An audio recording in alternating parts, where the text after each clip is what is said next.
Merci d'être avec nous. L'Ukraine frappe encore plus durement à l'intérieur de la Fédération de Russie. Des images en témoignent. C'est même une sorte de record militaire qui a été établi à 2500 km de l'Ukraine. L'armée ukrainienne arrive à frapper à Omsk. C'est la grande raffinerie, la plus grande raffinerie du pays, au cœur de la Sibérie. Et il s'agirait du bombardement ukrainien qui a la plus longue portée depuis le tout début de la guerre. Aurélien Duchesne, on est là dans une sorte de performance, disons, technique et militaire qui est sans précédent.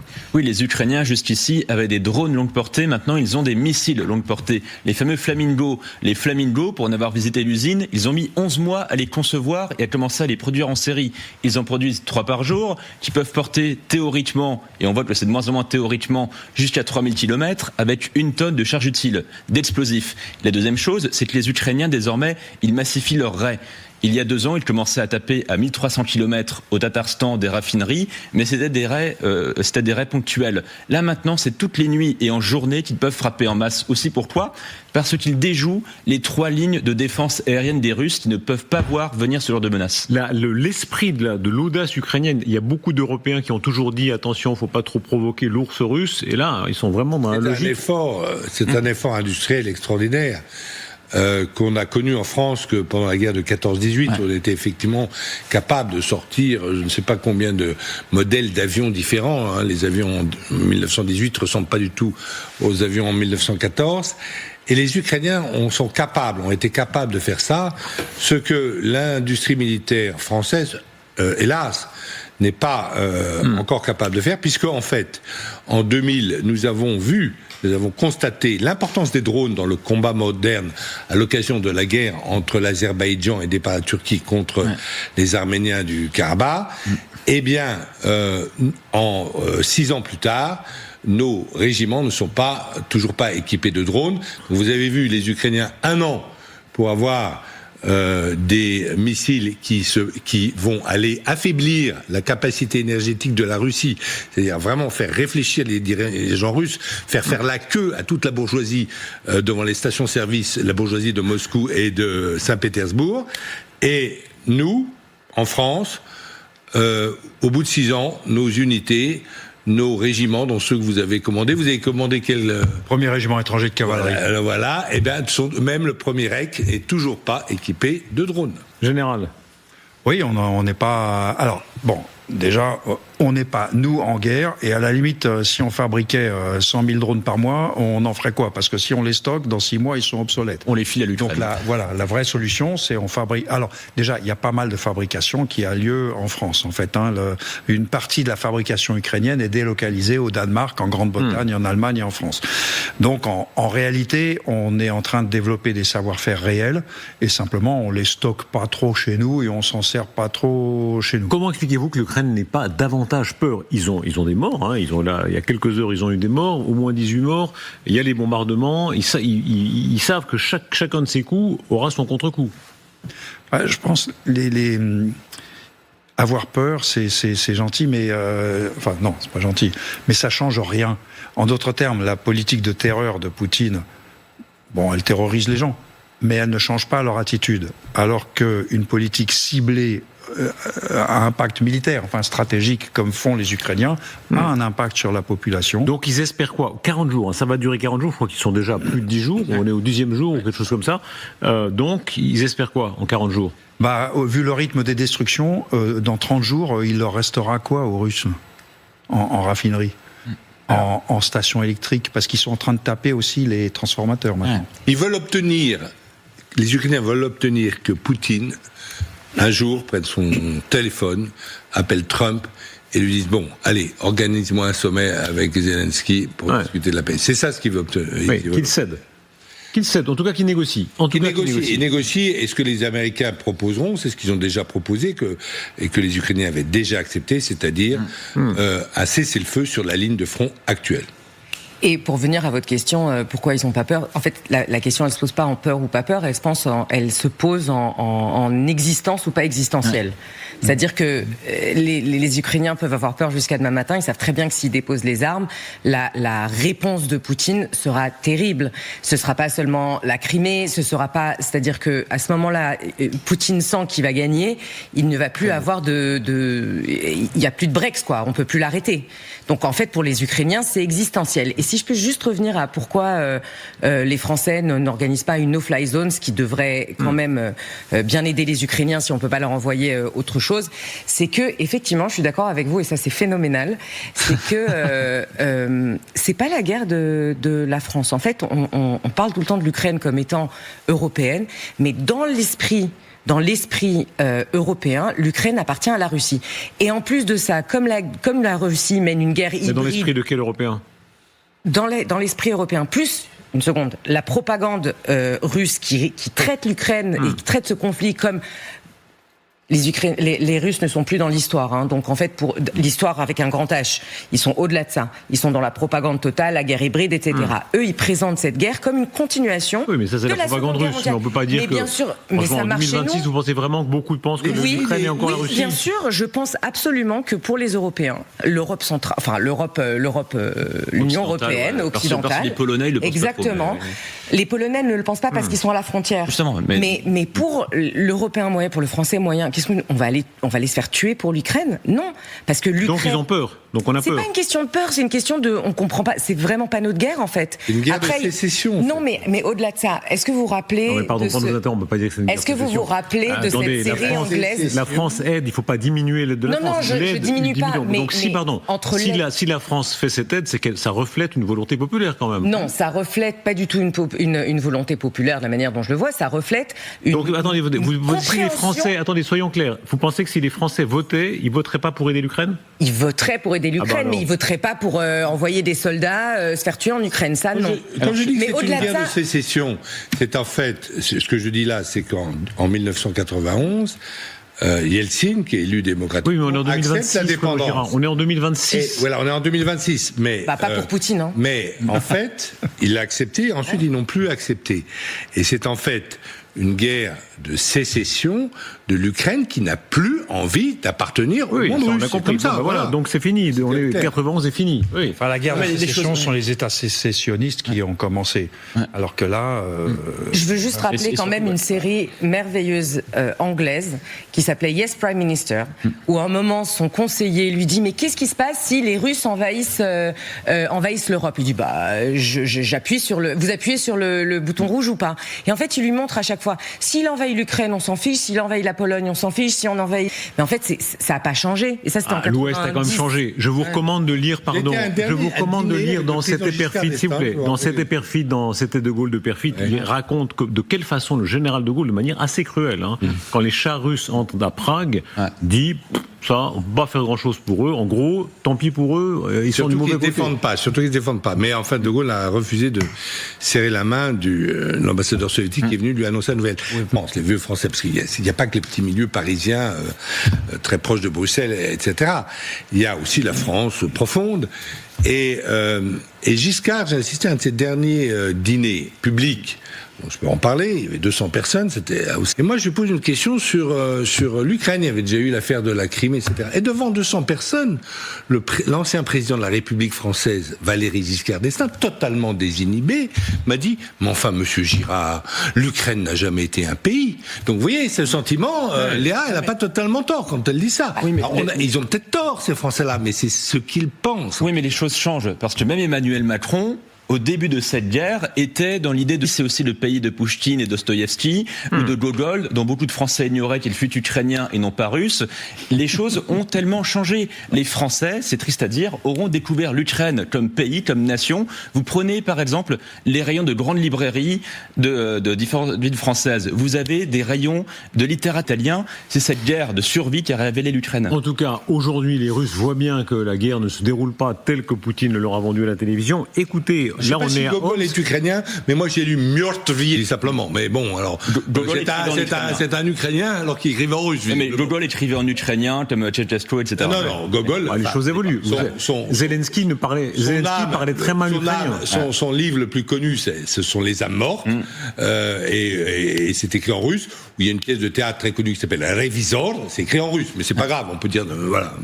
J'adore cette discussion. Quoi qu'il en soit, en 2026, ce qui est en train de se passer, c'est que l'Ukraine porte des coups. Alors on reçoit aussi, on va y revenir, mais elle porte des coups à la Russie. Et écoutez, de quelle façon les Russes voient ça, filment ça. Завод горит.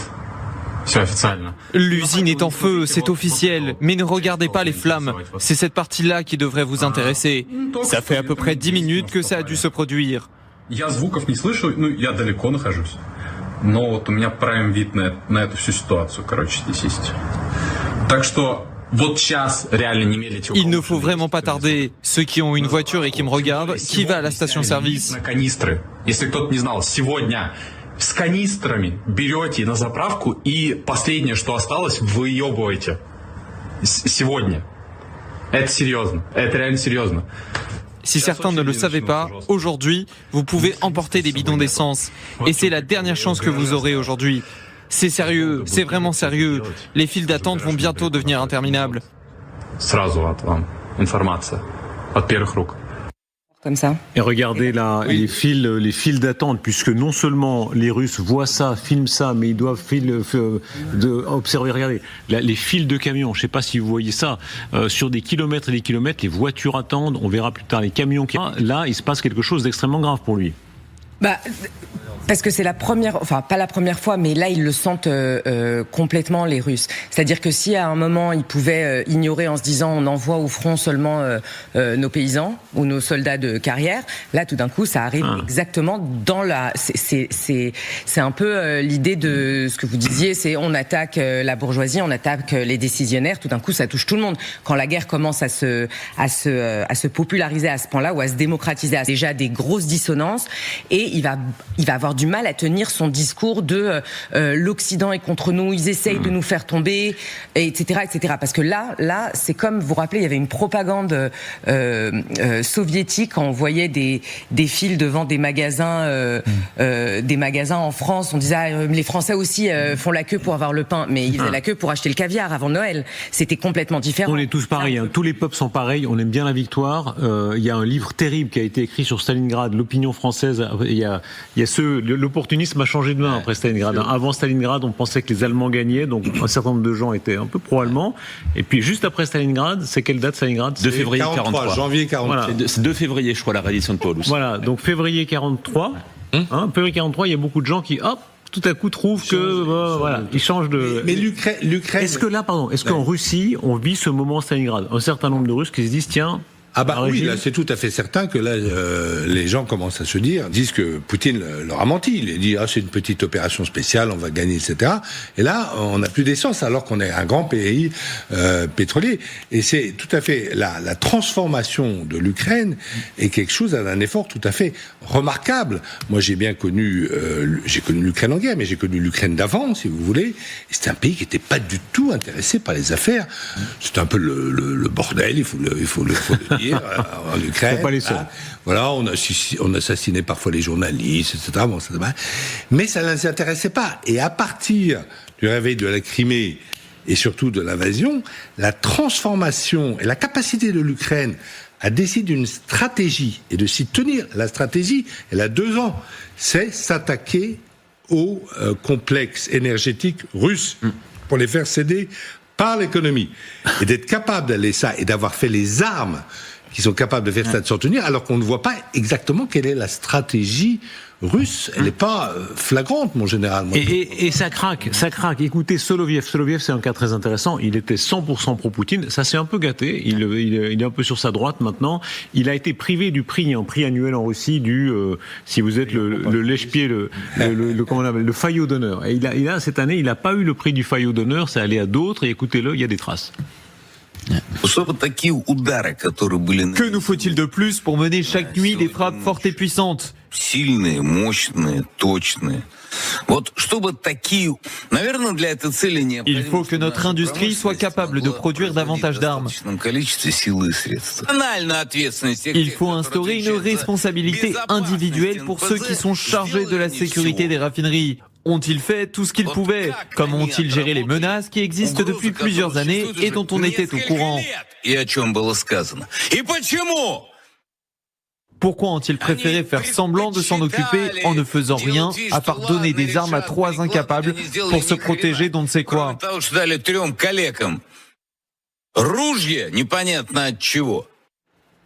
Est-ce qu'il incarne, d'après vous, un courant? Alors, il est peut-être opportuniste ou ce qu'on voudra, mais est-ce qu'il incarne un courant en Russie? Je pense qu'on n'est pas encore au moment où les Russes descendent dans la rue et disent à Poutine, ça y est, on en a marre. On n'est vraiment pas là. On rappelle quand même que ça fait des décennies de dictature, d'affaiblissement, de paupérisation, etc. Et puis surtout, même s'ils voient ces images, même s'ils font la queue, l'axiome de Poutine et donc en fait le discours politique officiel, c'est l'Occident veut la capitulation stratégique de la Russie. Et ça, c'est tellement incarné, c'est tellement imprégné, c'est tellement à l'intérieur de chacun qu'on va pas les voir encore. C'est pas l'Iran. On n'est pas encore au point où les Russes se soulèvent, etc. Parce que au-delà de Poutine, même ou se soulèvent pour un régime encore plus anti-occidental.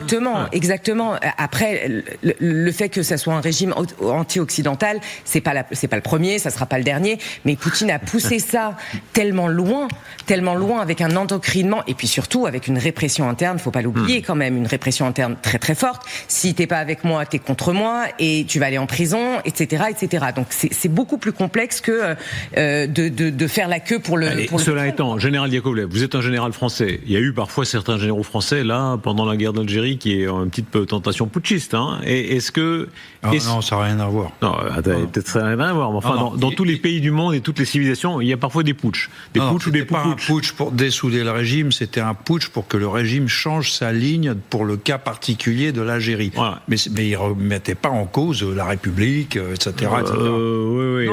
Voyons. En tout cas, quoi qu'il en soit, là, est-ce que des généraux, pour changer le régime ou changer le cours de cette guerre, etc., peuvent être tentés par un putsch? Vous vous rappelez ce qui s'est passé au dernier qui a essayé ça? Il a explosé en plein vol. Oui, il a eu un accident. Un accident. Ça arrive. Ouais.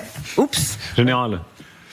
Je pense qu'effectivement, alors, comme je dis toujours, s'il y a une structure étatique qui se rebelle, ça sera l'armée, les Siloviki, pas les oligarques. Donc les généraux. Parmi les sièges du pouvoir, c'est l'armée. Alors d'où ça viendra? Je pense pas que ça viendra d'un général. Ça vient. Le plus plausible serait un phénomène de crosse en l'air qui devienne contagieux. Parce que les gars ont bien compris qu'ils étaient de la chair à canon. Ouais. Même leurs jeunes officiers commencent à le comprendre. C'est ça qui... Et je comprends pas comment Poutine continue à pousser devant. Donc je vois plutôt ça, une sorte de grève qui se transforme en émeute, qui se transforme en révolution. C'était le cas d'ailleurs en 1917. En novembre 1917. Alors il y avait le Parti communiste qui avait beaucoup travaillé, et là il manque cette dimension mutinerie, c'est-à-dire les types, les unités qui étaient basées à Pétrograd, c'est comme ça que s'appelait la ville pendant la Première Guerre mondiale, à Pétrograd, eh bien ces unités en avaient assez de faire la guerre, et se sont ralliés au plan des bolcheviks qui était la paix immédiatement, la terre aux paysans, un programme extra. Avec une intervention allemande. Les Allemands ont payé, ils ont su payer ce qu'il fallait pour payer pour que. Est-ce que de la même façon aujourd'hui, il peut y avoir un peu d'intervention occidentale, c'est-à-dire à l'époque les Allemands avaient payé effectivement pour aider Lénine. Lénine a bénéficié de l'argent allemand. Est-ce que là il y a de l'argent anglais, américain, français ou autre qui peut aider à renverser Poutine? C'est que les Américains ont compris que c'était contre-productif parce qu'ils ont financé par le National Endowment for Democracy des oppositions en Russie, et à chaque fois ça marquait de la lettre écarlate: vous êtes des traîtres vendus à l'étranger. C'était contre-productif. Je rappelle que des gens comme Navalny, qu'on a présenté comme un bon social-démocrate chez nous, qui a défilé avec l'extrême droite en disant que Poutine accueillait trop d'immigrés, c'est dire la tête de beaucoup de gens de l'opposition en Russie qui sont aussi impérialistes et nationalistes que Poutine lui-même. Eh bien Poutine à chaque fois disait: ces gens sont financés par l'étranger. Donc les Américains ont un peu coupé les vivres, ont changé de stratégie. Si nous demain on soutient une révolution en Russie. Déjà, il faut savoir qui aujourd'hui est capable de rassembler une opposition. Les seuls, ils sont en exil, il n'y a personne en Russie même, et ils passeraient pour des agents de l'étranger du fait qu'on les soutienne. J'aimerais vous entendre sur la réaction de Poutine. On y viendra plus tard dans l'émission, mais quelques éléments à verser à la réflexion. Le Kremlin ordonne une extension soudaine du service fédéral de protection. Donc, voilà. Il a visiblement la crainte que, autour de lui, des généraux ou d'autres essaient un coup. Ils sont maintenant 800, plus de 800. Donc ça veut dire qu'il a 800 gardes du corps triés sur le volet. C'est une sorte de garde prétorienne. Ça montre bien, disons, qu'il se méfie. Ouais, Indira Gandhi a été tuée par 2 de ses gardes qui étaient parfaitement dignes de confiance. Donc, parmi les 800, il y a peut-être une vingtaine de sicaires potentiels. Donc, Poutine vit dans la peur. Ça, c'est sûr. Donc, il va peut-être mourir d'un ulcère, finalement. La plupart des empereurs romains tués par leurs gardes prétoriens, en général, ont renouvelé la garde prétorienne en se disant « je vais mettre des hommes de confiance ». Et c'est eux qui finissaient par mettre le glaive. Donc la solution miracle.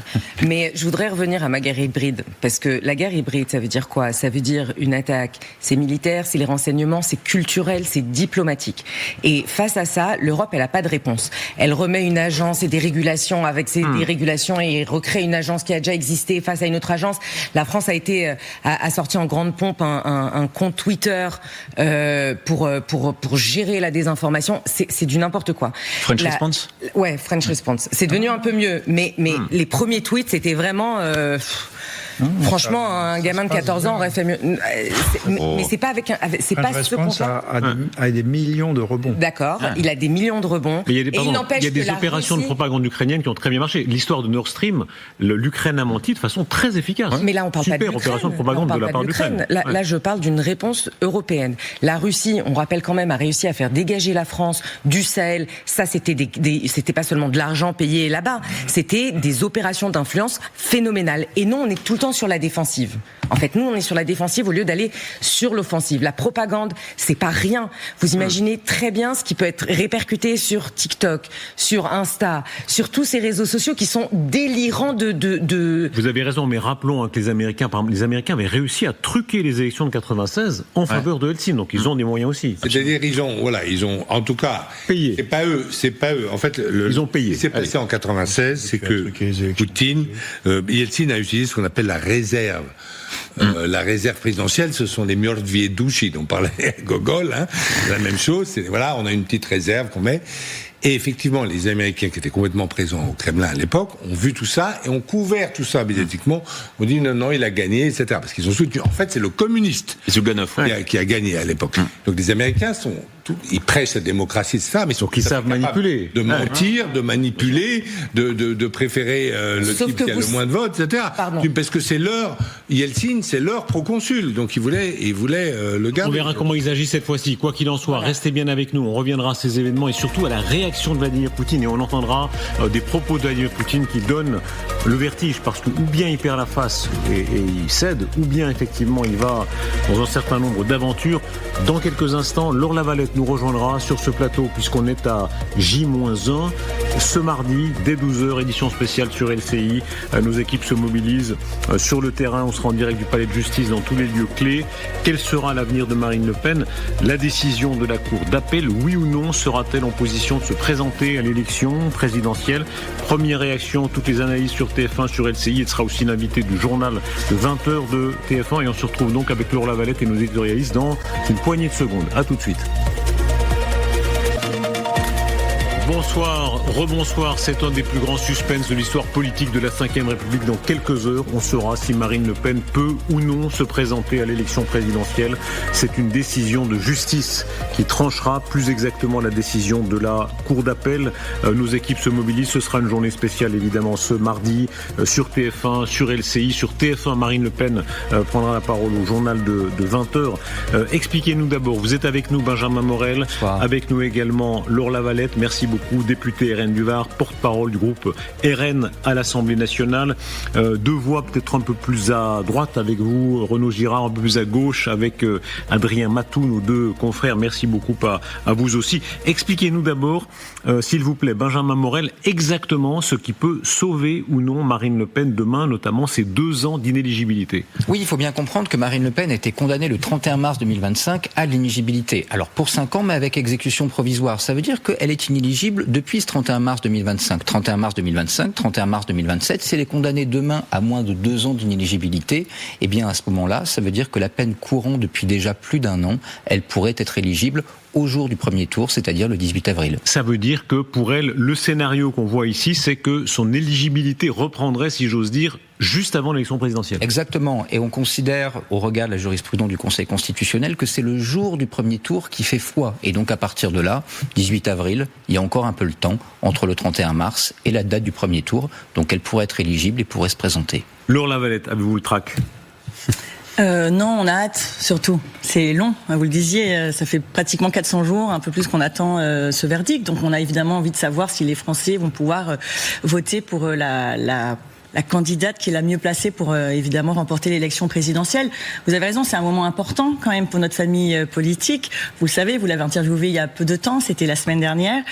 Je pense que sa sérénité est plutôt contagieuse. Vous l'avez vu, elle parle souvent du calme des vieilles troupes. Je crois qu'elle l'est. En tout cas, l'interview que vous avez menée la montre telle qu'elle est dans la vraie vie. Donc c'est vrai que c'était même une leçon de vie quand même de vivre ça à côté d'elle humainement, de voir cette sérénité, voilà, elle ne craint pas. Elle dit ne pas craindre ce qui n'est pas en son pouvoir. Donc, est-ce que vous avez un pronostic ? Non, aucun. Un sentiment? Aucun. Moi, j'espère évidemment que les juges demain reconnaîtront son innocence. En première instance, on a su qu'il n'y avait pas de corruption, pas d'enrichissement personnel. J'ai peine à croire que les Français ne puissent pas voter pour Marine Le Pen. Les juges, alors, toute la politique, l'esprit du temps concerne tout le monde. On entend certains dire le précédent François Fillon, qui a été beaucoup commenté, pourrait influer sur les juges, se disant il faut qu'on donne une leçon, mais il faut quand même pas qu'on agisse dans le calendrier électoral. Est-ce que vous y croyez ça ? François Fillon, quand même, il faut le rappeler, normalement, vous savez, quand les justiciables ont besoin de la justice, ils se sont aperçus qu'elle était assez longue. Mais c'est curieux, pour François Fillon, elle était extrêmement rapide. On n'avait jamais vu la justice française être si rapide. Et les justiciables se sont dit, mais est-ce que par hasard, certains juges ne feraient pas de la politique ? Normalement, les juges ne doivent pas faire de politique, ne doivent pas s'ingérer dans le processus. Est-ce que ce reproche-là pèse sur eux ? Est-ce qu'ils se disent, d'après vous, les juges évidemment font leur travail, respect à eux, mais est-ce que quand même dans un coin de leur tête ils se disent attention, il ne faut pas qu'on donne prise à ce reproche-là ? Ils sont condamnés à faire de la politique, parce que quoi qu'il arrive, il y aura un impact politique, parce qu'il y a 3 en réalité questions derrière cette décision de demain. Il y a évidemment celle qui arrive à nous de manière évidente, mais quand même la question de la ligne du RN, parce que même si officiellement j'ai d'époque, depuis les années 90, les juges, d'autres pensent qu'ils y vont trop loin, et la décision de demain des juges, forcément, va marquer un tournant, parce qu'ils vont prendre la décision ou pas de s'ingérer dans la présidentielle française. Regardez de quelle façon toutes les troupes sont mobilisées, toutes vos troupes. Alors, il y a vous-même, il y a votre tweet. Chaque figure du Rassemblement national a tweeté une image ou une autre. Voilà, c'est la vôtre avec toi toujours. Il y a Sébastien Chenu avec un chat. Vous n'avez pas de chat, vous avez des chiens, je crois. Le RN lui-même a produit, c'est ce que Jordan Bardella a partagé, la vidéo qu'on va voir. Jordan et moi, nous travaillons depuis des années ensemble. Nous avons l'un pour l'autre une immense amitié, une immense confiance. Nous sommes tous les deux engagés en politique par devoir. Nous ne sommes pas engagés en politique par ambition personnelle. Quand on se bat pour une cause qui nous dépasse, me vient, ami, si tu tombes, un ami sort de l'ombre. Et nous irons, mes amis, jusqu'à la victoire avec vous. Voilà, si on est plutôt sympathisant RN, on regarde ça avec sympathie. Si on est anti-RN, on se dit ils en font un maximum pour exploiter politiquement ça. C'est un message assez efficace, de manière neutre. On peut dire que c'est un message assez efficace parce que dans la vie politique française, vous avez différentes traditions. Il y a la tradition de la tradition de la trahison. C'est par exemple Balladur qui trahit Chirac, puisque c'est Chirac qui. Tout le monde a trahi tout le monde. Giscard Chirac, Balladur Chirac, Sarkozy Chirac. Voilà. Et ensuite vous avez aussi Macron qui était ministre des Finances d'Hollande qui l'a trahi. Donc eux, ils disent, parce qu'ils disent, on n'est pas pareil que les autres. On n'est pas pareil que ces partis de gouvernement. Là, j'ai cité le RPR. Est-ce que c'est possible? Les socialistes. Laure Lavalette, est-ce que c'est possible? Ils sont pas pareils. Ils veulent montrer qu'ils sont pas pareils. Expliquez-nous pourquoi dans l'histoire d'humanité, pour la première fois, il y aurait deux êtres qui ne seraient pas très... On sait qu'en politique, il y a toujours, ça n'existe pas les alliances à deux. Franchement, vous savez bien. C'est au-delà de ces deux êtres. Alors vous avez raison, on a la chance d'avoir un ticket formidable qui sont, je rappelle quand même, les deux personnalités préférées des Français. Et sous la Ve République, on sait que c'est cet attachement charnel entre une personnalité et le peuple français qui fait souvent l'élection. Et oui, Darius Rocheblin, nous ne sommes pas une famille politique comme les autres, à plein d'égards. Souvenez-vous, il y a encore peu de temps, quand Marine Le Pen, n'étant pas sûre de pouvoir se représenter, préférait qu'on dissolve et qu'on reparte en campagne sans être sûr de pouvoir se présenter. Tout ça pour que nous rentrions plus nombreux pour défendre les Français. Quand vous avez, pendant 25 ans, préféré perdre sur vos convictions plutôt que de changer de conviction et finalement arriver à gagner, à être 122 à l'Assemblée nationale, figurez-vous que ça vous donne une certaine authenticité. Et cette authenticité, cette sincérité, je pense que les Français, ils l'ont bien compris. Il suffit de faire le salon de l'agriculture avec Marine Le Pen ou Jordan Bardella et vous voyez à quel point il y a ce lien. Je pense que nous sommes très différents. Effectivement, est-ce que vous connaissez d'autres femmes politiques qui ont à ce point-là l'intérêt des Français chevillés au corps? Pour bien connaître Marine Le Pen, moi je n'en connais pas d'autres. Alors, 3 éléments. Le premier élément, ils n'ont pas vraiment le choix, parce qu'in fine, c'est les juges qui vont décider pour eux. Donc ça permet d'avoir, entre guillemets, sans mauvais jeu de mots, un juge de paix. Deuxième élément, il est vrai que Marine LePen a préparé sa succession. C'est pas le cas de Jean-Luc Mélenchon, c'est pas le cas d'Emmanuel Macron. Mais de personne. Il y a eu une volonté... Est-ce que vous connaissez dans l'histoire politique quelqu'un d'autre qui a préparé sa succession? Il y a eu quand même des velléités. Là, pour le coup, il y a une vraie préparation, et cette préparation, elle arrive peut-être un peu tôt par rapport au calendrier prévu, mais il faut le reconnaître, elle est là. Le troisième élément, c'est que quand même, ils ont besoin l'un de l'autre. C'est-à-dire que vous avez deux profils qui sont fondamentalement complémentaires, qui vont pas nécessairement chercher les mêmes électorats. Le fait de les mettre côte à côte, c'est une façon de bétonner l'électorat, les diviser, ce serait diviser cet électorat, et ça serait jouer perdant. Écoutez, leur meeting, c'est très intéressant ce que vous venez de dire, parce qu'effectivement, est-ce qu'ils sont complémentaires? Est-ce que ce sont deux lignes, en réalité pas tout à fait? En tout cas, le ton est très intéressant, le ton est extrêmement différent, le message change pas beaucoup, mais le ton change énormément entre Marine Le Pen et Jordan Bardella. Nous payons notre dette à l'égard des millions de Français qui, élection après élection, bulletin de vote après bulletin de vote, placent en nous une confiance inestimable, celle de voir leur quotidien changer, celle de voir le destin de leur pays s'améliorer et celle de pouvoir retrouver le goût de l'avenir, la passion de la grandeur et de la prospérité française. Je suis de bonne foi et j'essaye de regarder qu'est-ce qui va bien dans notre pays et plutôt qu'est-ce qui va mieux depuis 10 ans. Absolument tout s'effondre sous nos yeux. Tout. Il n'y a pas un seul domaine qui fonctionne bien. Ils disent la même chose, mais de façon inversée. Chez l'un, c'est plutôt l'optimisme, la bonne humeur. Chez l'autre, c'est le discours plus traditionnel RN, c'est rien ne marche. Qui a le plus de chance, d'après vous? Non, en réalité, c'est une complémentarité qui a été travaillée. J'ai envie de dire que Marine Le Pen a quasiment façonné Jordan Bardella pour compenser ce qu'elle n'avait pas.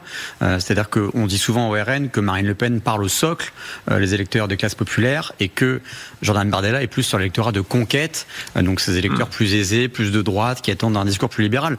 Le problème de ça, c'est que tout ça va voler en éclats potentiellement demain, puisque si c'est Jordan Bardella le candidat, c'est lui qui va devoir porter sur ses épaules cette fonction plus protectrice, maternelle, bon ça il aura du mal, qu'endosse Marine Le Pen. Et ça va tout changer pour lui. Déjà ils n'ont pas le même âge, ils n'ont pas la même trajectoire de vie. Quand vous êtes une Le Pen, quand à 8 ans vous vous retrouvez sur le trottoir parce que votre maison a explosé, quand vous êtes dans la cour d'école où c'est quand même pas facile, quand vous arrivez aux responsabilités de votre parti, vous en arrivez à virer votre père parce que vous sentez bien qu'il est un problème pour l'arrivée de nos idées au pouvoir, et quand vous avez 32 ans, ou je sais même pas quel âge exactement il a, Jordan ne m'en veut pas, voilà, bien sûr qu'ils n'ont pas le même sac à dos, ni émotionnel, ni d'expérience de vie. Après, quand vous dites qu'il y a deux lignes, je vais vous dire, moi je suis porte-parole du Rassemblement National, il n'y a pas deux EDL, il n'y a pas deux listes d'éléments de langage. Enfin, je veux dire, on a évidemment au moins une même ligne. Mais encore une fois, vous avez sûrement pas exactement la même sensibilité que le directeur de Marianne, et ça ne fait pas de vous des personnes qui ont des lignes différentes, et Marianne a sa ligne qu'elle assume. Nous, c'est exactement la même chose. Moi, je n'ai jamais été mal à l'aise à défendre la ligne du Rassemblement National. Je me suis jamais sentie parti tiraillé. Après qu'il y ait une façon différente, mais regardez les porte-paroles, on ne parle pas tous de la même façon. Prenez Laurent Jacobelli, Edwige Diaz, on a tous, je pense, nos sensibilités. Laure Lavalette. Au final, on veut tous redresser le pays, redresser l'hôpital, redresser Laure Lavalette. Les yeux dans les yeux, les yeux dans les yeux, du fond de votre cœur, qui aurait le plus de chance à l'élection présidentielle? Vraiment, je n'en sais rien. Je n'en sais rien. Darius Rochebin, encore une fois, vous nous prenez pour des jambons. Bien sûr, vous avez une opinion. Non, parce que je pense que Marine Le Pen a cette expérience d'avoir été 2 fois finaliste, mais je pense que ça c'est quand même pas rien. Et d'ailleurs, il y a en ce moment quand même, vous avez vu pas mal de vos confrères qui disent qu'elle serait beaucoup plus redoutable que lui. Vous le pensez aussi? Non, je le pense pas. Je pense que Jordan Bardella est un travailleur acharné. Encore une fois, pour me déplacer avec lui, quand je vois lui aussi le lien qui est créé avec les Français, je pense qu'on a une chance folle d'avoir ce ticket. En fait, c'est un duo. La question est de savoir qui va mener la danse. Mais encore une fois, ils seront là, que ce soit l'un ou l'autre. Marine Le Pen l'a dit, elle a dit je serai le premier soutien de Jordan Bardella. Qui a le plus de chance? Alors, il y a les gens disent, on peut dire... Non mais vous, allez, votre opinion, à vous. Alors moi je dis qu'il y a un risque que Jordan Bardella, qui plaît beaucoup aux jeunes et qui effectivement s'exprime très bien, comme vous l'avez montré, il y a un risque que les gens disent en France, un jeune pour être président de la République, on a déjà donné. On a donné avec Macron. Et donc on va prendre... C'est le tour de Marine. Voilà. Je pense que pour président de la République, il faut qu'elle ait le droit de se présenter. En revanche, tout le monde sait que Matignon est un job extrêmement difficile, prenant, physique, c'est un job littéralement physique, et un homme jeune de 30 ans, parce que je crois qu'ils ont dit que si elle était élue président de la République... C'est une sorte de ticket dans ce cas-là. C'est un ticket. Il serait Premier ministre. Voilà ce que je pense que les gens peuvent dire. J'ai du mal à entendre cet argument, parce qu'encore une fois, si l'âge était gage de compétences, je veux dire, Monsieur Bayrou, Michel Barnier nous auraient montré qu'ils étaient en capacité de relever la France. Ça ne l'a pas été. Donc je pense qu'on n'a aucune leçon de compétences, vraiment, à recevoir des gens qui viennent de ruiner la France. Enfin, ils ont fait 1000 milliards de dettes en 7 ans, c'est-à-dire autant de dettes qu'entre la fin de la Seconde Guerre mondiale et les années 2000. Donc en fait, voilà, nous on est vierge du pouvoir, effectivement, on l'a jamais exercé. Je pense que l'Assemblée nationale a été une formidable vitrine pendant 4 ans. Vous nous avez vu au travail, vous nous avez vu sérieux, et c'est ce qui paye aussi maintenant dans... Oui, mais Madame le député, votre programme, quand même, il faut le dire, là, votre programme n'a pas l'air de faire... Il me dit Madame le parce qu'il est très réactionnaire. Il est très réactionnaire. C'est-à-dire la vraie langue française, absolument. Je suis avec l'Académie française et pas avec le Premier ministre Jospin, qui à mon avis connaissait moins le français que l'Académie. Et donc, Madame le député, je vous pose ma question. Vous avez quand même un programme avec des idées qui me semblent un peu folles, comme la retraite à 60 ans, etc. Mais ça, c'est vieux comme le monde. 60 ans, c'est très longtemps. Ça n'est plus autre enfin, programme. en tout cas, vous n'avez pas un projet, me semble-t-il, un projet qui fait faire des économies à cette France qui est ruinée, qui a un déficit de 5,5%. Ça veut dire quoi un déficit de 5,5%? Ça veut dire qu'à partir du mois de septembre, l'État ne paye plus ses dépenses. Oui, essayez de vivre comme ça, Darius. Voilà. Et vous, il faut le reconnaître, Madame le député, c'est que votre programme ne fait rien pour rétablir, redresser... Parce que on ne va pas faire un débat sur l'économie, mais un débat sur votre capacité, Marine Le Pen, à progresser d'élection en élection. 2017, deuxième tour, elle fait 33,9. 2022, 41,4. Effectivement. Non, mais vous avez l'air dans le coup, donc je peux pas croire que vous ne l'ayez jamais vu à la télé dire qu'on voulait réduire notre contribution à l'Union européenne, tailler dans le millefeuille administratif, réserver les allocations de solidarité qu'aux Français, c'est 16 milliards d'économies. Enfin, on a beaucoup de pistes d'économies, sauf qu'elles ne sont pas choisies par le gouvernement qui est en place. Et effectivement, je le déplore parce que je pense que c'est là qu'on va pouvoir. Mais je vous invite à boire un pot et vous allez. Qui va rassurer le plus les Renaud Girard et leurs semblables, c'est-à-dire le notable français, les bourgeois français, qui pour l'instant, vous avez fait une enquête là-dessus, André, à rassurer ces quelques pourcents qui pour l'instant renaquent du vécu, ce sera plutôt Marine Le Pen. Après, moi j'aimerais faire un commentaire. Cress, en 2022, par exemple, la candidate de LR, elle a fait 4%. Déjà, beaucoup ont commencé à voter RN déjà, par exemple, aux dernières européennes. Est-ce qu'ils vont faire barrage? Est-ce qu'ils vont s'abstenir? Donc ça, c'est quand même très important. Et peut-être, alors là c'est moins sûr quand même, mais est-ce que le socle populaire de Marine Le Pen pourrait hésiter si par exemple Jordan Bardella va trop loin dans sa tentative de séduction des milieux économiques? Moi je pense que c'est moins probable, mais c'est quand même des facteurs qui sont même intéressants. vous êtes prudent, vous êtes presque plus prudent que Laure Lavalette. On dirait que vous êtes un politicien, vous êtes là, oui, peut-être, on ne sait pas, faut voir, etc. Votre conviction c'est quoi? Qui a le plus de chance Moi entre ma les deux? conviction c'est que Marine Le Pen a quand même plus de chance parce qu'elle est faite pour le rôle, elle s'y est préparée. Ça ne veut pas dire que Jordan Bardella n'a aucune chance, mais je pense que les deux sont très Oui, et puis Jordan Bardella est plus haut, mais je rejoins tout à fait Adrien, c'est-à-dire que mais le gâteau électoral, c'est un soufflé. C'est-à-dire que s'il monte parce que vous avez beaucoup de participation, et donc je dirais le bourgeois type Renaud Girard, il compte, mais il compte parce que ses électeurs avaient piscine. Le non RN n'est plus du tout un obstacle. Vous, il n'y a pas plus notable qu'un constitutionnaliste convenable. Vous êtes là vraiment, n'est plus du tout sulfureux. Je crois que c'est beaucoup moins sulfureux aujourd'hui. Elle a construit quelque chose de particulier avec l'ensemble de l'électorat. Vous savez, la relation entre Marine Le Pen et l'électorat, c'est aujourd'hui une forme de roman. Ils l'ont vu souffrir au moment où elle exclut son père, au moment où son père est décédé. Ça, c'est Bardella qui incarne une forme de jeunesse et de nouveauté. Puis je vous renvoie à une Raphaël Yorka qui montre qu'il y a quand même des faiblesses, des failles dans la candidature Bardella. En gros, il ressemble trop, pour ses propres électeurs, à Emmanuel Macron en 2017. Et par ailleurs, il est trop jeune en réalité. Il n'a pas vraiment, on ne saisit pas tout à fait une colonne vertébrale tout à fait évidente. Et ensuite, il y a un sentiment de trahison de classe de la part des classes populaires qui demain peut lui revenir en boomerang, là où uniquement que lui n'a pas ce procès, elle a réussi à construire avec les classes populaires. 1, c'est le scénario où Marine Le Pen, si je comprends bien, elle a une... Alors si elle a un bracelet, elle n'y va pas, c'est bien ça? Bon. Scénario 3, elle est empêchée d'y aller. Elle va parler... Il y aura une colère? Une incompréhension, je pense, partagée par sont infligés aux pédocriminels, aux derniers juges qui avaient mis. Il y aura une colère populaire. Après, nous, on se prépare. On est là, on est des hommes et des femmes politiques. On n'est pas là pour avoir des sentiments. Est-ce qu'elle accepterait d'être nommée Premier ministre? Elle a dit que non. Elle a dit que non. Elle disait que non, mais elle sera quand même présente, évidemment. Moi, je suis persuadée que les juges vont reconnaître son innocence demain. Mais en tout cas, on a évidemment travaillé sur ces deux scénarios. On ne sera pas perdu demain. Je veux le dire aux Français, c'est important que les Français qui placent tout leur espoir en Jordan et Marine, sachez qu'on est prêt, on est en ordre de bataille. Si jamais elle est déclarée inéligible pour 5, 10 ans, autant qu'on veut, elle peut pas être élue, donc elle peut pas être présidente de l'Assemblée nationale, députée, mais elle peut tout à fait être ministre. C'est-à-dire... Parce que là, au moins dans l'esprit des gens, oui, c'est un séisme quand même. L'ADN politique est là, mais il y a aussi un changement de tonalité quand même, parce qu'il y a quand même le sentiment que c'est pas le moment de passer pour un parti qui serait trop... Les plus puissants de Vladimir Poutine, de la Russie sur Kiev, depuis non seulement contre l'Ukraine, mais aussi contre les Européens, puisqu'il y a des signaux...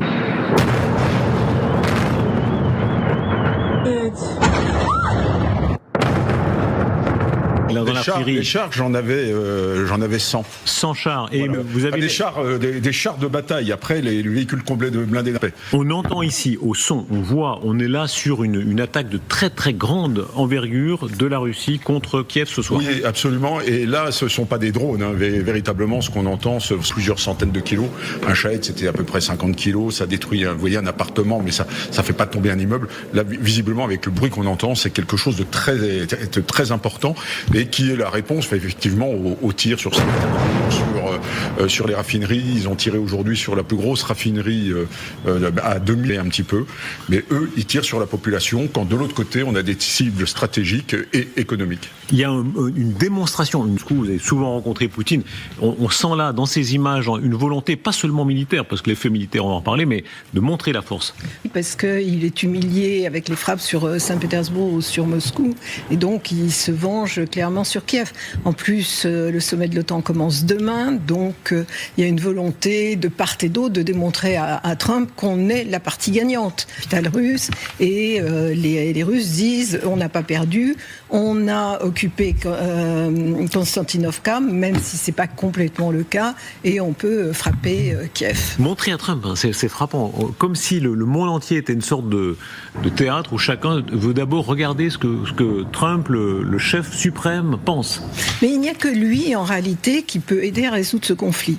Les Européens sont hors jeu, Zelensky vont pas se rencontrer en tête-à-tête, c'est complètement exclu. Donc il faut un médiateur, et le médiateur, quels que soient ses défauts, ses faiblesses, ça ne peut être que Trump. La puissance de ces bombardements, on va voir ce qu'il en est, on va voir de quelle façon c'est, d'une certaine manière, de façon indirecte, les Européens qui sont... Nous étions sur le point de nous coucher quand l'alerte a retenti. J'ai dit à ma fille d'aller à l'abri, mais elle ne voulait pas, j'ai dû la forcer. Dès qu'on est sorti, tout a commencé à tomber. Les bombardements étaient si violents que de la poussière a commencé à tomber sur nos têtes, à l'intérieur même de l'abri. On nous a ensuite dit que notre maison avait été touchée et que nous n'aurions peut-être plus d'endroit où vivre. Je suis revenue pour voir par moi-même. Après la frappe, la maison a commencé à s'effondrer. Les services d'urgence ont commencé à évacuer tout le monde. Puis il y a eu une deuxième frappe. La première a eu lieu vers 2h du matin et environ 5 minutes après, il y en a eu une autre. Et vous nous avez rejoint, Michel Polaco, merci beaucoup. On comprend là à quel point la machine de guerre russe, qui a de grands problèmes quand c'est du côté de la Russie, on va y revenir, mais de ce côté-là, elle arrive à porter des coups forts contre Kiev. Avec quels moyens ? Quels sont les moyens qui sont en œuvre pour obtenir ce résultat ? Là, ils utilisent, je dirais, la grosse artillerie, puisque pour faire ça, ils peuvent le faire à partir du sol, ils peuvent le faire à partir d'avions, ils peuvent le faire avec des missiles, ils peuvent le faire avec des bombes larguées par des avions planantes. Enfin, il y a quand même beaucoup de possibilités. Ils peuvent le faire avec des missiles balistiques de courte portée. C'est pas les Russes ont quand même beaucoup de moyens qu'ils ont utilisés rarement, dans la mesure où globalement ils essayaient de ne pas faire trop de dégâts dans les populations. Ils ont tiré souvent sur des villes, c'est vrai. Il y a eu des tas d'impacts sur des villes, mais globalement, le nombre de victimes urbaines a été relativement limité. Là, manifestement, on change un peu de registre. Ils en peuvent plus. C'est tout ce qui leur reste comme possibilité pour essayer de véritablement faire céder les Ukrainiens et pour montrer que ils sont prêts à aller plus loin qu'avant, c'est-à-dire s'attaquer aux populations civiles, s'attaquer aux villes et aux habitations. De leur côté, ils considèrent que les tirs qui sont effectués par les Ukrainiens sur les raffineries, sur un certain nombre d'installations, sont des tirs qui touchent aussi des populations civiles et que par conséquent, ils sont dans leur bon droit. Mais on sait très bien que c'est quelque chose qu'ils ont quand même véritablement essayé d'éviter jusqu'à maintenant. Donc ça veut dire qu'ils sont bien conscients que quand même c'est quelque chose qui fait franchir une marche. C'est une escalade en attendant une solution qui doit arriver rapidement. Aurélien Duchesne. Ils ne pourront pas tenir à ce rythme-là longtemps. Alors, je m'inscris en faux dans l'idée que les Russes seraient contraints jusqu'ici et n'aient pas voulu frapper les civils. Je prendrai un seul exemple. Dans le siège de la ville de Mariupol, qui a fait des milliers de morts et où des soldats russes se filmaient eux-mêmes hilares d'avoir tué des civils volontairement, vous aviez par exemple le théâtre de la ville où il y avait des centaines de réfugiés, tout le monde le savait par les vidéos. Les Ukrainiens avaient écrit en énorme... Je finis juste sur le théâtre de Mariupol. Les Ukrainiens avaient écrit Dieti, enfants visibles du ciel des deux côtés. Les Russes ont ciblé à courte portée par des missiles de précision pour tuer un maximum de civils. Et je ne parlerai pas d'Irpin et de Boutcha. Donc les Russes ciblent les civils. D'ailleurs, ils en rigolaient à la télévision. Donc non, ça ne date pas d'hier que les Russes ciblent les civils. Ils l'ont toujours fait. C'est un but de guerre en soi. Plusieurs dizaines de milliers de personnes qui ont été tuées et on ne compte pas les milliers de blessés également là-dedans. Je suis assez d'accord avec Aurélien. On ne peut pas dire qu'ils ont retenu leurs mains. Ça, c'est l'un après l'autre. Michel Polaco. Oui, je dis c'était des guerres de position face à des villes qui étaient des corps tranchés, qui étaient des villes garnisons, qui se battaient contre les Russes, et donc les Russes ont décidé d'attaquer ces villes garnisons. Donc effectivement, ils ont fait des victimes civiles nombreuses. Volontairement, ils l'ont dit eux-mêmes. À l'époque, ils n'ont pas cherché à détruire Kiev. Tuer un maximum de civils, ils l'ont dit eux-mêmes. Ils ont dit eux-mêmes tuer un maximum de civils. Quand les Ukrainiens ont bombardé les villes sécessionnistes de Lugansk et de Donetsk, ça fait plusieurs milliers de morts. Il y a eu pas mal de journalistes qui ont été dans ces régions-là et qui ont vu les Ukrainiens quand ils tirent sur Belgorod. Belgorod, c'est une ville civile. Il y a des civils qui meurent. Oui. Là, les Ukrainiens ont tué 25 filles qui étaient dans un dortoir universitaire. Alors moi, je pense pas qu'ils aient visé exprès pour tuer ces 25 filles. Et je ne pense pas que les Russes cherchent à tuer des civils comme des civils. Je pense que les Russes cherchent, mais alors très maladroitement, ils n'ont pas des armes extrêmement précises, ils cherchent à diminuer la capacité militaire de l'Ukraine. Ça, c'est ce que je pense. De même que l'Ukraine cherche... En tirant sur Kiev, Mais je crois qu'à Kiev, comme on nous l'a beaucoup décrit, il y a la construction de drones, par exemple, n'est pas centralisée dans une seule usine. La construction de drones est répartie dans des tas d'appartements. Alors, il est tout à fait possible, effectivement, que je ne pense pas que les Russes, que la tactique russe soit aujourd'hui de provoquer des destructions systématiques. D'ailleurs, le centre de Kiev, des amis qui... Renaud Girard, pour être clair, nous rappelons quand même qu'il y a des villes entières qui ont été détruites, effectivement. Comment s'appelle-t-elle la ville de Bakhmout, etc. Évidemment, Mariupol entièrement détruite. Je crois qu'il y a eu peut-être 70 000 morts, donc ça c'est certain. Mais quoi qu'il en soit, là, les moyens que les Russes utilisent passent. C'est-à-dire, on va regarder la statistique qui est très importante et qui est cruelle, là, cette fois-ci de ce côté-là pour l'Ukraine. La défense antiaérienne ukrainienne a bien arrêté les drones, sous 93% des drones arrêtés. En revanche, pour ce qui est des missiles, seulement 54%. Donc ça veut dire qu'il y a un missile sur deux qui est passé. Ça, c'est la mauvaise nouvelle pour les Ukrainiens. Oui, c'est la mauvaise nouvelle parce qu'il manque de vecteurs aujourd'hui, parce que les Américains en fournissent moins et donc ils sont en pénurie. Et c'est la raison pour laquelle aujourd'hui, ils arrêtent moins les missiles qui vont plus vite, qui sont plus véloces et qui sont capables de faire des tas de choses. Le drone, il va à 200 km/h, on l'arrête assez facilement. Un missile, si on n'a pas les bons missiles, comme les Patriotes, comme les SLTT français, etc. C'est quand même une mauvaise nouvelle. Je me permets de rappeler, là, parfois, tout le monde peut se tromper, mais beaucoup de commentateurs disaient les Russes ne peuvent pas faire davantage. Or là, on voit qu'ils peuvent faire davantage. C'est la défense. Là, c'est la défense. Quand ils ont des missiles, ils font pas ça. Oui, voilà. Quand ils ont des missiles antiaériens, ils ne font pas ça. Ils envoient quand même ce qu'on voit là, les Zircon, les Iskander, etc. Ils les envoient. Donc ça, ils les produisent. Ça ne va pas changer le cours de la guerre, Darius. Oui, ils font 13 morts. Ça va en fait souder sans doute les Ukrainiens de Kiev contre la Russie. Ils le sont déjà. Oui, ils le sont déjà, mais les souder encore plus, à mon avis. Ça va pas du tout les faire céder. Cette dame qui parlait tout à l'heure, elle avait l'air assez fatiguée de sa nuit de guerre, etc. Mais elle n'avait pas du tout l'air défaitiste. Seconde, c'est des solides, ces Ukrainiens. Les Russes aussi, d'ailleurs. Ce sont des solides. Et donc, effectivement, le but de guerre, la stratégie russe ne semble pas claire du tout, alors que la stratégie ukrainienne, il y a des bavures, il y a des gens qui meurent dans des dortoirs, etc. Mais la stratégie ukrainienne semble beaucoup plus claire et lisible, qui est celle de s'attaquer au complexe énergétique pétrolier russe et de les faire céder comme cela. C'est-à-dire que Poutine, quand il n'aura plus d'essence, les Ukrainiens espèrent qu'il appellera... Et on va y revenir là-dessus. Faisons une conférence. On va y revenir. Chez vous, aux États-Unis. Michel Polaco, aidez-nous. Vous êtes grand spécialiste de ces sujets. Pourquoi ces missiles passent-ils quand on comprend que, comme le dit Général Richoux, il manque de missiles anti-missiles? Qu'est-ce qui ne marche pas? Là, il s'agit quand même de missiles qui sont soit balistiques, soit des missiles de croisière extrêmement véloces.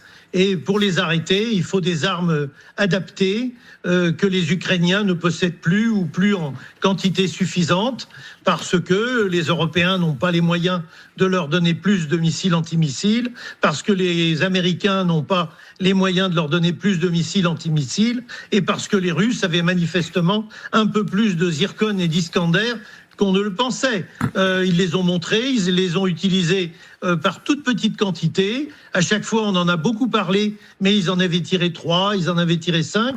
Et là, maintenant, on voit qu'il y a quand même 68 missiles qui sont des missiles très véloces, très rapides. N'oubliez pas que les missiles balistiques sont des missiles qui sont hypersoniques obligatoirement et qui arrivent de très très haut, que pour les intercepter, il faut des systèmes de détection et de calcul extrêmement savants pour pouvoir utiliser ensuite des armes antimissiles. Or, ces armes antimissiles, aujourd'hui, il n'y en a pas suffisamment en Ukraine.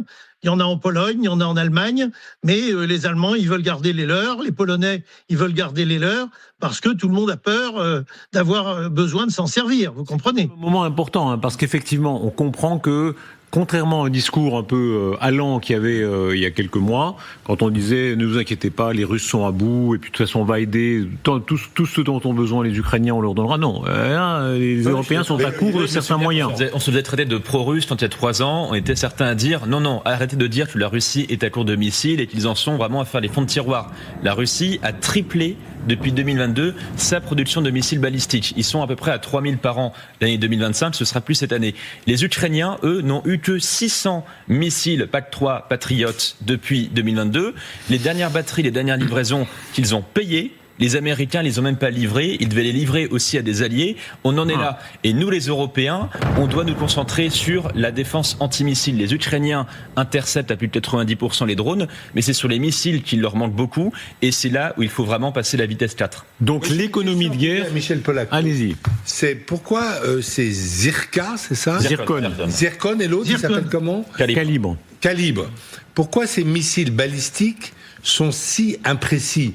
Parce que on attendait à ce que ces missiles balistiques, qui sont inarrêtables, ou seulement on en arrête 1 sur 2, aillent bombarder, par exemple, le siège de la présidence ukrainienne.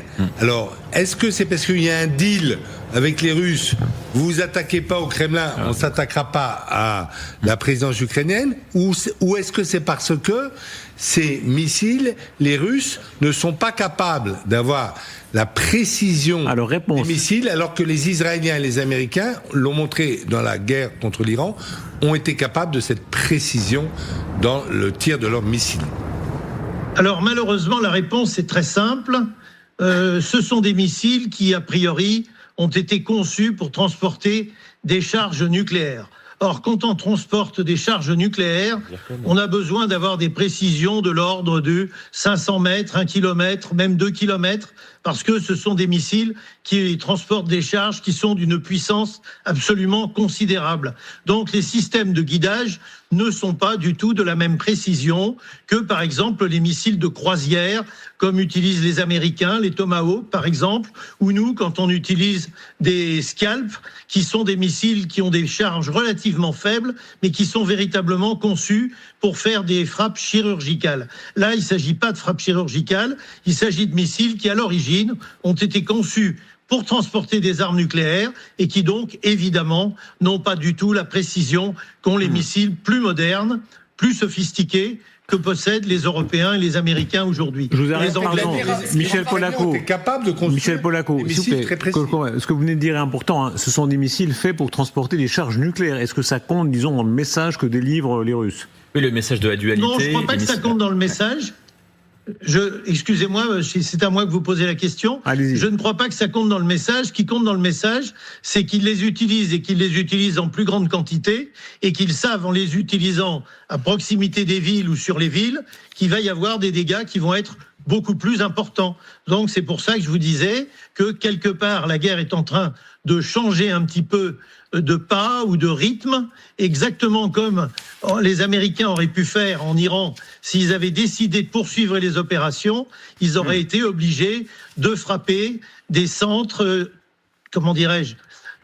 des centres urbains ou des centres dans lesquels se trouvent des populations importantes avec des armes moins précises. Les Américains s'y sont refusés.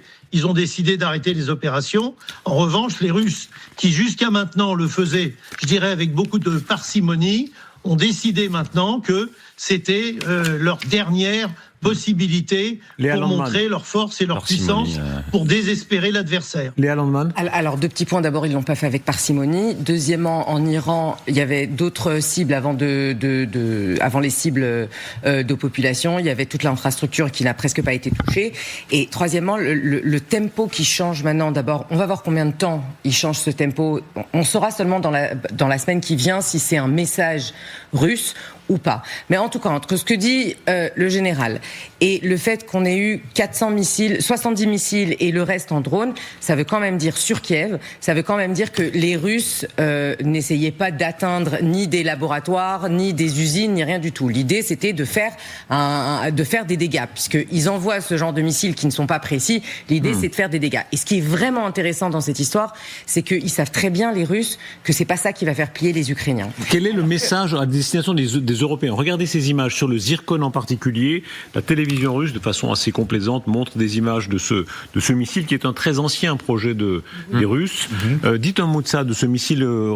Zircon, si je me souviens bien, il doit avoir 1000 km, il doit avoir une charge de 400 kg à peu près. Il est tiré, vous voyez, donc, par vecteur naval ou par sous-marin, etc. Et puis il est hypersonique, c'est-à-dire il va Mach 8, je crois que ça fait 11 000 km à peu près. 11 000 km/h. Donc qu'on comprenne bien, l'avion de ligne moyen c'est 900 km/h. C'est 900, voilà, là il va 11 000. Et donc c'est 10 fois plus. 10 fois plus. Donc il est extrêmement véloce, etc. Donc c'est un missile qui est difficilement arrêtable, en tout cas pas avec, comme ça a été dit, pas avec des armes normales. Il faut vraiment des missiles sophistiqués en face pour pouvoir en venir à bout.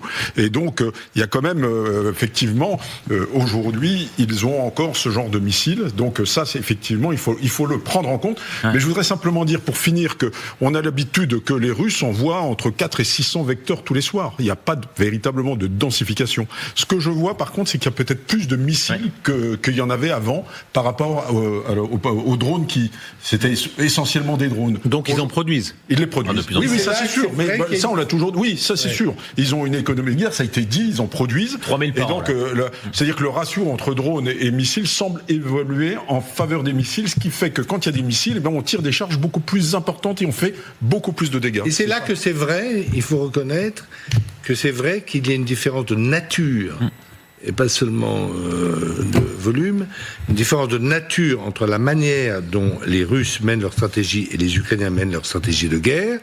C'est que les Ukrainiens ont conçu en 11 mois un missile qui est très précis, puisque on le voit bien, le missile, il ne va pas manquer la raffinerie. Parce que si le missile il tombe à 300 mètres de la raffinerie, eh bien, il la touche pas, il n'y a pas d'incendie. Et est-ce que tout ça inquiète? Voilà. Mettons-nous à la place. Ne sont pas capables. Mettons-nous à la place des Polonais, des Baltes. Alors ici en Europe de l'Ouest, c'est pas la même chose, mais ils ont été occupés par les Russes. Les Russes étaient là pendant des décennies. Par les Soviétiques. Par les Soviétiques. Vous avez raison. À l'époque, il y avait d'ailleurs des Ukrainiens parmi eux. Il y avait des généraux ukrainiens dans l'armée. Vous avez raison. Les pays baltes. Khrouchtchev était ukrainien lui-même. Et les pays baltes étaient sous le joug des Russes avant 1914 aussi. Il faut bien l'oublier. Donc tous ces gens-là, c'est pas qu'à partir de 45. Tous ces gens-là, l'Empire russe et la Pologne aussi. Tous ces gens-là, en regardant ça, est-ce quand même, j'imagine que ça les inquiète de voir que la Russie, contrairement à ce qu'on disait de façon un peu rassurante du point de vue de l'Ouest, arrive à produire beaucoup de missiles de façon assez efficace et puissante. Bien sûr, et ils massifient et ils accélèrent leurs commandes.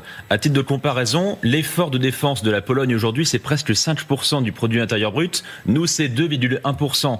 Les Polonais sont en train d'accélérer notamment la défense aérienne parce qu'ils voient à quel point la Russie produit en masse. Pour celles et ceux qui nous rejoignent, regardez ces images qui marquent une escalade dans le conflit, escalade maîtrisée par les Ukrainiens qui, en dépit des coups qu'ils reçoivent, arrivent à défier encore davantage la Russie. C'est du jamais vu depuis 2022, depuis le début de cette guerre. Les Ukrainiens ont réussi un bombardement à 2500 km de leurs frontières. Jamais ils n'avaient pu aller si loin et gifler Vladimir Poutine de manière aussi, disons, humiliante. Et précise. Ces drones, et précises, ont frappé la raffinerie russe d'Omsk. Je ne sais pas s'il y a des lecteurs de Michel Strogoff parmi vous, mais c'est une étape de Michel Strogoff. C'est une étape importante, absolument. Lointaine, parce qu'on est... Le transsibérien, ensuite, a évité Omsk, finalement, la ville a perdu de son importance. Mais c'est, je crois, la plus grande raffinerie, et effectivement, c'est la Sibérie, donc c'est très, très, très loin de l'Ukraine. Il y a là une espèce de bras d'honneur presque physique aux Russes de dire on peut aller jusqu'à 2500 km. Je ne sais pas si on se représente ce que c'est que 2500 km. C'est vraiment très très loin. Oui, c'est très loin. Et alors, moi j'avais regardé entre Kiev, alors si vous prenez la distance Kiev-Omsk, c'est presque 2900 km. Est-ce que vous imaginez? Et c'est même pas le missile Flamingo qui tire à 3000 qu'il a eu, il semble que ce soit un drone. Vous savez, c'est ces espèces de drones qui ressemblent à des avions sans pilote, là, des avions de tourisme, qui bourrent d'explosifs et d'intelligence artificielle.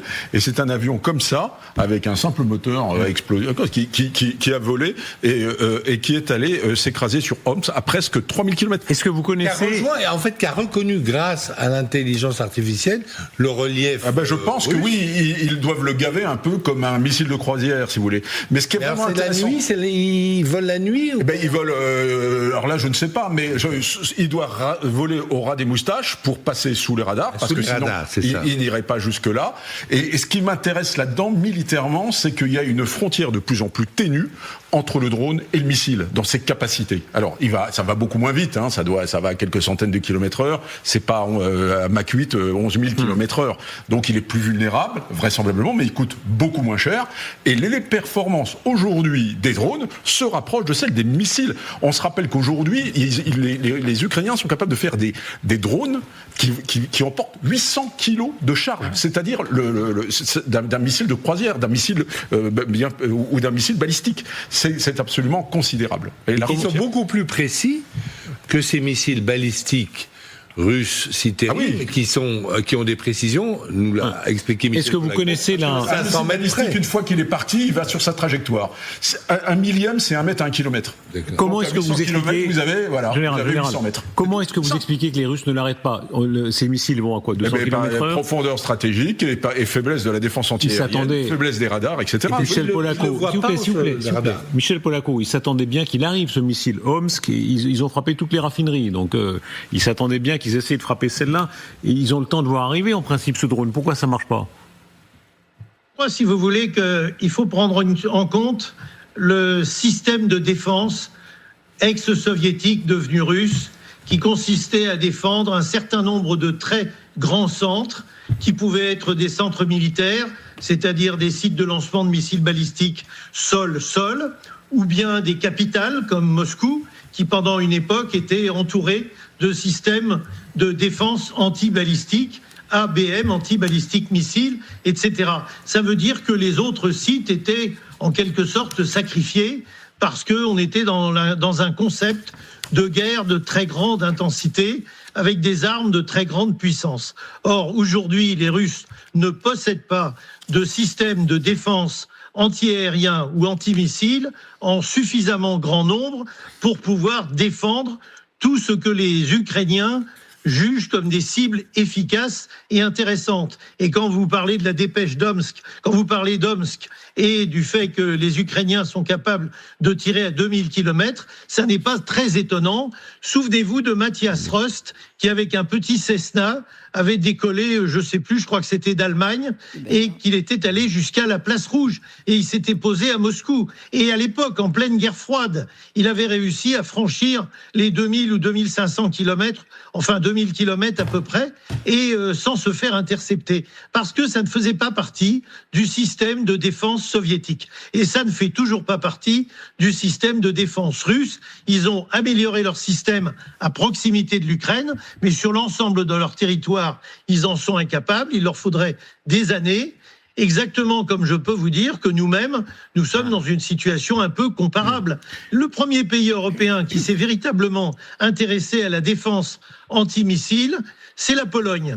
C'est le premier pays que les Américains ont réussi à convaincre qu'il fallait s'équiper de systèmes antimissiles. On va y revenir. Les Français étaient opposés à ça. Michel, c'est pas une conférence de presse, c'est pas un canal Michel Polaco, il faut que vous discutiez un petit peu avec les collègues. Écoutez d'abord, on va voir comment Poutine va réagir, et on va voir dans quelques instants une archive tout à fait saisissante où Poutine dit c'est la Troisième Guerre mondiale à certaines conditions, et on s'en rapproche.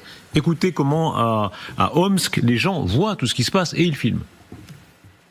Завод горит. Все официально. L'usine est en feu, c'est officiel, mais ne regardez pas les flammes. C'est cette partie-là qui devrait vous intéresser. Ça fait à peu près 10 minutes que ça a dû se produire. Il ne faut vraiment pas tarder. Ceux qui ont une voiture et qui me regardent, qui va à la station-service?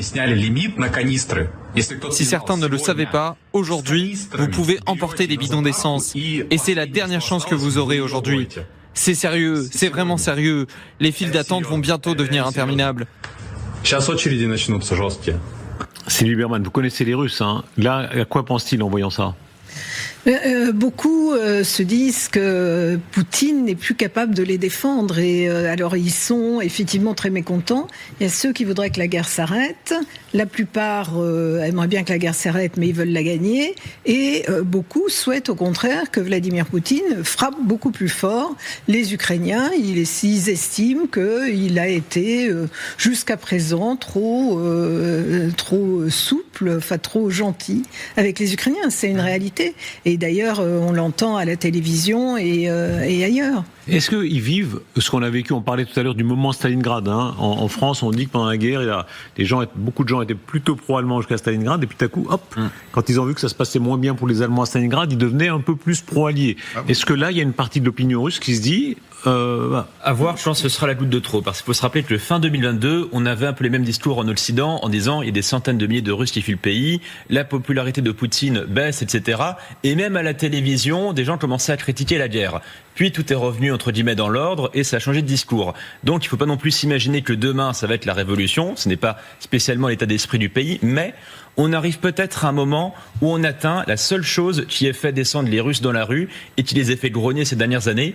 Les dernières grandes manifestations en Russie en 2018, c'était pas pour les droits de l'homme, c'était à cause de la TVA et des retraites. Et quand on regarde tous les sondages de Levada par exemple, les Russes ne soutiennent généralement la guerre que dans la mesure où on va pas les mobiliser. La population soutient encore majoritairement la guerre, mais 30% seulement des Russes soutiennent la mobilisation et généralement les catégories d'âge qui ne seront pas concernées bien sûr. Et puis il faut aussi rajouter à ça le fait que Poutine, vous parlez beaucoup d'humiliation. Poutine, là, il est 25 ans ou 30 ans de pouvoir, 26. D'une manière ou ouais, mais avant aussi, d'une manière ou d'une autre. Il est vieillissant. Comme ça arrive beaucoup à des dictateurs, en fait, qui sont beaucoup trop longtemps au pouvoir, il est détaché de la réalité. Ce qui va l'intéresser, lui, c'est de restaurer la grandeur de la Russie.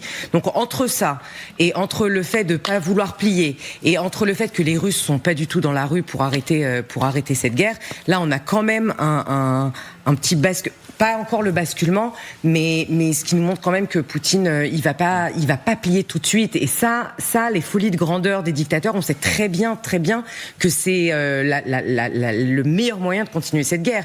Après, les Ukrainiens sont en train d'encercler la Crimée. Ils sont très très spécifiques dans ce qu'ils tapent. Parlons-en. Regardez de quelle façon ils y vont toujours plus, c'est-à-dire ils vont dans la provocation. Ils n'ont pas peur de provoquer Poutine. Ce sont des bombardements très puissants qui ont lieu sur la Crimée. Les Ukrainiens ont bombardé notamment des navires russes. Ils ont intercepté 2 pétroliers en mer d'Azov. Ils continuent à taper systématiquement les dépôts pétroliers, les stations radars. Ce sont les images qu'on voit ici.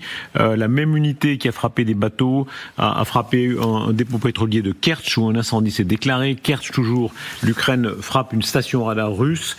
Il faut écouter le son qu'on va entendre maintenant parce que la Crimée, c'est évidemment la perle aux yeux de Vladimir Poutine.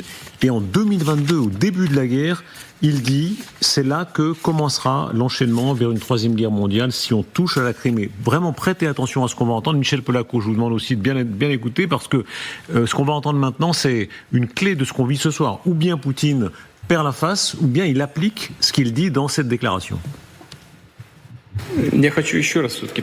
Je veux souligner, et je voudrais vraiment que vous m'entendiez enfin et que vous le transmettiez à vos téléspectateurs. Il faut se rendre compte que si l'Ukraine entre dans l'OTAN et décide de récupérer la Crimée par la voie militaire, les pays européens seront automatiquement entraînés dans un conflit avec la Russie.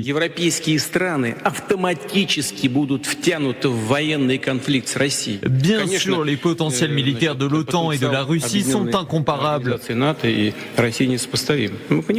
La Russie est l'une des principales puissances nucléaires mondiales et elle dépasse de nombreux pays en ce qui concerne la modernité de ses composants. Il n'y aura pas de vainqueur. Vous serez entraîné dans ce conflit. Vous n'aurez même pas le temps de cligner des yeux lorsque vous appliquerez l'article 5. Cette archive est saisissante à entendre. On comprend que dans son discours, en tout cas, la Crimée est la grande affaire. Hein. Ou on touche à la Crimée ou non. Non, mais tout à fait. La Crimée, donc il l'a récupérée en 2014. Il n'y a pas eu de coup de feu. Hein, et ensuite, il y a eu un référendum qu'on a jugé illégal et qui était illégal, effectivement. Mais la plupart des Criméens étaient déjà russes, en réalité. Il y avait 65% de Russes, 35% d'Ukrainiens et 15% de Tatars. Est-ce qu'il peut la perdre ? Est-ce qu'il peut la perdre sans perdre la face ? Il ne peut pas perdre, effectivement, la Crimée. Ensuite, il a inauguré le pont de Kerch lui-même, en conduisant et la locomotive et un camion. Donc, pour lui, ça fait partie de l'identité russe. Et il peut peut-être, si un jour il y a un accord, se retirer de quelques régions. Alors, pas le Donbass en réalité, mais qui ont été occupés, mais pas la Crimée. Rappelons cette image, regardez, Renaud, qu'on comprenne bien cette image. Regardez, ça c'est l'image de 2018, il a mis en scène le sommet pour lui de son rôle historique, c'était ça. S'il recule là-dessus, qu'est-ce qui se passe ? Oui, parce que pour lui, c'est les intérêts vitaux de son régime, et donc de la Russie. Et quand on parle d'intérêts vitaux, ça se rapproche de la doctrine nucléaire russe. Et si effectivement une armée ukrainienne qui serait devenue très forte, manœuvrante, s'apprêtait ou un débarquement, s'apprêtait à reprendre la Crimée par la force, là, il n'est pas exclu que Poutine considère que les intérêts vitaux de la Russie soient en jeu et qu'il utilise une arme nucléaire tactique. Michel Polaco. Je rappelle que la population russe, y compris la plupart des opposants, l'avait soutenu dans son annexion de la Crimée. Bon, Navalny. Même Navalny. Absolument. Avec une inquiétude en plus quand même, et la grande différence, parce que depuis 2022, il n'a rien fait, il n'a pas envahi d'autres pays, etc. Il n'empêche que la Géorgie, la Moldavie et surtout la guerre en Iran, où il a vu en fait en finale que les Iraniens pouvaient attaquer toute la région, finalement la réaction elle était quand même assez mollo quoi. Et de la part des Européens, ça on n'en parle même pas, mais finalement les Américains se sont dit en fait nous on veut un cessez-le-feu, et pour Poutine qu'est-ce qu'il voit ? Il se dit c'est certainement pas les Européens qui vont nous arrêter, donc en fait si j'ai envie de titiller un peu et de voir où je peux taper, c'est pas exclu qu'il le fasse. Est-ce qu'il va utiliser une guerre nucléaire tactique ? Là, on est dans un scénario assez catastrophe. Et on va y revenir au détail, mais là-dessus, simplement sur le fait que si on touche à la Crimée, pour lui, c'est le déclencheur. C'est le déclencheur, mais le déclencheur de quoi ? Il va commencer à taper sur les autres. Je pense qu'il aura plus de possibilités de taper sur d'autres pays parce qu'il a vu l'exemple de l'Iran. Mais est-ce qu'il le fera ?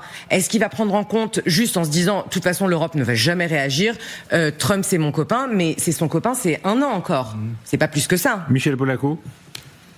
Moi, je pense qu'on revient un peu à la case départ, c'est-à-dire l'Ukraine dans l'OTAN ou l'Ukraine pas dans l'OTAN. C'est la Crimée qui fait partie des intérêts vitaux de la Russie et qu'elle ne lâchera à absolument aucun prix. Les Ukrainiens qui aujourd'hui voient qu'ils ont du mal à, à effectuer des opérations douloureuses pour les Russes et qui se mettent à taper sur la Crimée alors que jusqu'ici, ils avaient très très peu tapé sur la Crimée. Et la menace de Poutine qui dit « Attention, si vous vous attaquez à nous et que vous essayez de reprendre la Crimée par la force, soit, entre parenthèses, si les Européens, les Américains aident les Ukrainiens dans cette manœuvre, ce sera la guerre en Europe. » Et là, il y a une authentique menace qui est une menace dans laquelle on ne sait pas qui sera le premier qui utilisera des armes de destruction massive. Il ne dit pas que c'est lui qui va le faire. Il dit simplement que ce sera un affrontement entre la Russie et les pays de l'OTAN. Et ça, il le dit très clairement dans le propos que vous avez diffusé il y a un instant. Est-ce qu'il peut y avoir chez lui une dimension paranoïaque nourrie par un certain nombre d'événements où effectivement les Occidentaux ont contribué à renverser Kadhafi, les Occidentaux avec les Israéliens, ou en tout cas les Américains ont tué Khamenei, ils peuvent être assez interventionnistes. Est-ce qu'il se dit, ils me cherchent, ils veulent ma peau ? Non, je pense pas, mais qu'ils veulent l'affaiblissement de la Russie, oui, ça il en est absolument convaincu. De toute façon, il est paranoïaque par essence, hein. C'est un membre c'est quelqu'un qui est issu du KGB. Mais ce discours, il l'a prononcé avant la guerre. Et avant la guerre, il était convaincu d'avoir une armée très forte. Il a ses armes hypersoniques que la Russie a développées avant tout le monde. Et donc, il était dans une position où, effectivement, il pouvait menacer davantage. Oui, mais il y a un certain nombre de fois où il a menacé et un certain nombre de fois aussi les plafonds de verre ont explosé littéralement depuis 2022. Le nombre de fois en disant attention, vous allez voir ce que vous allez voir si vous faites ça, si vous fournissez des armes, si on tape sur le territoire russe, si vous fournissez les missiles balistiques, si vous fournissez des HIMARS, si vous fournissez, vous tapez, là vous franchissez une limite et là on sera obligé de riposter. Ce que je pense aujourd'hui, c'est que là, je reviens à ce que vient de dire aussi Berman, c'est que il n'a plus les moyens. Effectivement, c'est un discours de 2023. Il a plus le même visage d'ailleurs. Il était beaucoup plus catégorique, affirmatif, extrêmement. Est-ce que c'est dangereux? Allez, soyons encore plus directs. Ça peut être dangereux. Non, mais soyons directs. Quelqu'un comme Nicolas Tenzer a toujours défendu le point de vue qu'il ne faut pas négocier, qu'au contraire, c'est le moment maintenant d'aller plus fort pour renverser Poutine, ou est-ce qu'il faut négocier? Mais là, c'est aux Ukrainiens à répondre à cette question. C'est pas à nous. Voilà. Et les Ukrainiens, ils veulent. Les Européens ont un rôle à jouer. Ils se sont beaucoup mêlés de l'affaire. Mais nous, on n'a pas à négocier avec Vladimir Poutine. C'est pas notre guerre. Général, là, vous fuyez, pardon. Non, je fuis pas. Non, je fuis pas. L'Europe dit elle-même. Non, je fuis pas. Je vais vous dire pourquoi. Parce que si les Ukrainiens disent il faut continuer la guerre pour libérer notre pays, eh bien, on est derrière. Nous, on a fourni 90 milliards d'euros. Avec les Néo-Zélandais, les Australiens, on est à 140 milliards. Depuis le début de la guerre, c'est je sais plus combien. Moi, je dis que si les Ukrainiens veulent continuer, ils mènent un combat légitime. Il faut les aider jusqu'au bout. Allez, si vous deviez conseiller les Ukrainiens, vous leur diriez allez, il faut se battre jusqu'à reconquérir le Donbass ou la Crimée, ou il vaut mieux négocier? Alors aujourd'hui, je pense que il faudrait négocier un cessez-le-feu provisoire. Ah, voilà. Et vous? Moi, je suis pour le cessez-le-feu. Je suis pour négocier. Non, mais un cessez-le-feu, c'est pas la paix. C'est d'abord pour l'arrêt du massacre. Ce sont des jeunes hommes qui meurent, là, on les voit, c'est la fleur de la Russie et de l'Ukraine qui est en train de mourir. Ils s'affaiblissent mutuellement. Ce sont des gens qui étaient très proches les uns des autres. Mais Renaud Girard, en principe, dans une guerre, quand on est en train de gagner, on ne négocie pas, on pousse son avantage. Mais la personne ne gagne. En fait, la Russie a sa profondeur stratégique qui fait, et sa taille et sa population qui fait que, en fait, un pays qui est quand même beaucoup plus petit et dont toute la jeunesse n'est pas mobilisée, dont une grande partie de la jeunesse est partie, la jeunesse ukrainienne, en Pologne, en Allemagne, etc., ne peut pas gagner, c'est-à-dire ne peut pas effectivement prendre une grande ville russe, prendre Saint-Pétersbourg, mais en revanche, il est très clair aussi que les Russes ne peuvent pas gagner contre l'Ukraine. Donc oui, le cessez-le-feu immédiat et les négociations. Donc il faut négocier. Et l'espérance. Alors qu'on entend tout le monde. Qu'on entend tout le monde. Guérira allons. Forcer aux négociations. Et d'ailleurs, la stratégie de 40 jours du président Zelensky, on est au 10e jour, c'est sans doute l'esprit derrière. C'est de forcer les Russes à une position où ils ne peuvent que négocier. Pourquoi? Donc on ne peut plus conquérir, on ne veut plus reconquérir la Crimée et le Donbass. Les Ukrainiens vous disent aujourd'hui, le Donbass et la Crimée, ça leur paraît totalement perdu. En revanche, pas Mariupol et d'autres territoires. Pourquoi c'est perdu? Ils n'y croient plus? Eux-mêmes n'y croient plus? Parce que la Crimée, ils ont intégré que c'est dans les intérêts vitaux du pouvoir russe et que le Donbass est impossible à reprendre militairement. Ils ont davantage d'espoir et de manière pondérée pour d'autres territoires. Mais quand je dis, ils sont en train d'encercler la Crimée. Non, ils peuvent la neutraliser. En revanche, se réemparer du territoire. Il n'y a pas de consensus en Ukraine pour dire que Poutine ne va pas tenter le pire pour ça. Non, mais ce qu'il faut bien. C'est quand même bizarre, pardon. Je rappelle qu'il n'y a pas longtemps, quand on disait ça, on disait c'est du défaitisme pro-russe. Non, c'est pas du défaitisme. Je viens d'une. Ce qu'il faut bien comprendre aujourd'hui, c'est que la seule chose qui soit atteignable, c'est un cessez-le-feu à la Corée du Nord, Corée du Sud. Ça ne réglera pas le problème, mais ça figera les combats. C'est la seule chose atteignable. Car Vladimir Poutine n'acceptera jamais de perdre les oblasts qu'il a. Et on ne peut pas l'y forcer. Et on peut pas l'y forcer. Ou alors il faut aller le déposer. Mais de l'autre côté, les Ukrainiens, ça a été dit, je suis d'accord avec ça, n'ont pas aujourd'hui les moyens de. Il y a quand même une incohérence dans le discours. Vous dites, attendez, on n'a pas peur de Poutine, on n'a pas peur, mais en même temps, on n'ose pas aller le bouter hors des territoires occupés. Non, pas des territoires occupés. Si vous voulez forcer Poutine à négocier, il faut aller le détrôner à Moscou. C'est juste. Non, mais pas à Moscou, dans le Donbass et en Crimée. Michel Polaco, votre avis à vous aussi? Moi, deux choses. La première, c'est que le point d'achoppement, c'est évidemment l'appartenance de l'Ukraine à l'OTAN. Le second, c'est que une partie de l'Ukraine pourrait éventuellement en faire partie, mais en aucune manière, ils ne lâcheront la Crimée et un certain nombre des territoires dont vous venez de parler. Par conséquent, il serait capable, tout à fait, de considérer que s'il y avait une offensive véritablement puissante, ça voudrait dire que les Européens, les Américains se battent directement contre eux et non pas par personne interposée, par Ukraine interposée. Ça n'interdirait pas, par exemple, une frappe conventionnelle extrêmement pénalisante sur un pays d'Europe important, pas la Lettonie, etc., mais l'Allemagne, la France, je ne sais pas. Et qu'est-ce qu'on fait à ce moment-là ? Si vous voulez, on n'est pas dans une guerre nucléaire, on n'est pas dans une guerre stratégique, ou plutôt on l'est, mais pas avec les moyens les moyens ultimes. Et je pense que c'est ça que Poutine nous met devant le nez. C'est-à-dire, si vous allez trop loin, nous allons aussi considérer que vous êtes directement nos adversaires. Et donc, on change de paradigme. Pourquoi est-ce que Trump a dit à Zelensky, vous voulez nous amener à la Troisième Guerre mondiale ? C'est pas par hasard, c'était pas des mots en l'air. Le cas de figure que Michel Polaco soulève est intéressant. Qu'est-ce qui se passe s'il frappe quelque part en Pologne ? Évidemment, il y aura la discussion sur l'article 5 qui, on le rappelle, n'est pas un bouton rouge sur lequel on appuie. Ce sont des consultations et libres aux Français et aux Américains, pour ne citer que, de dire la situation n'est pas assez grave pour engager tous les moyens de l'OTAN et riposter contre la Russie. Mais cela dit, ça... Donc il pourrait ne pas y avoir une riposte conventionnelle sur la Russie. Non, d'ailleurs, c'est tout le scénario du test, l'idée qu'il y a un seuil, que la Russie peut essayer de tutoyer, de frapper sous le seuil de l'article 5, quelque chose de suffisamment humiliant pour qu'on finisse par reculer, par exemple lâcher l'Ukraine, ou négocier des choses humiliantes avec Poutine à son endroit.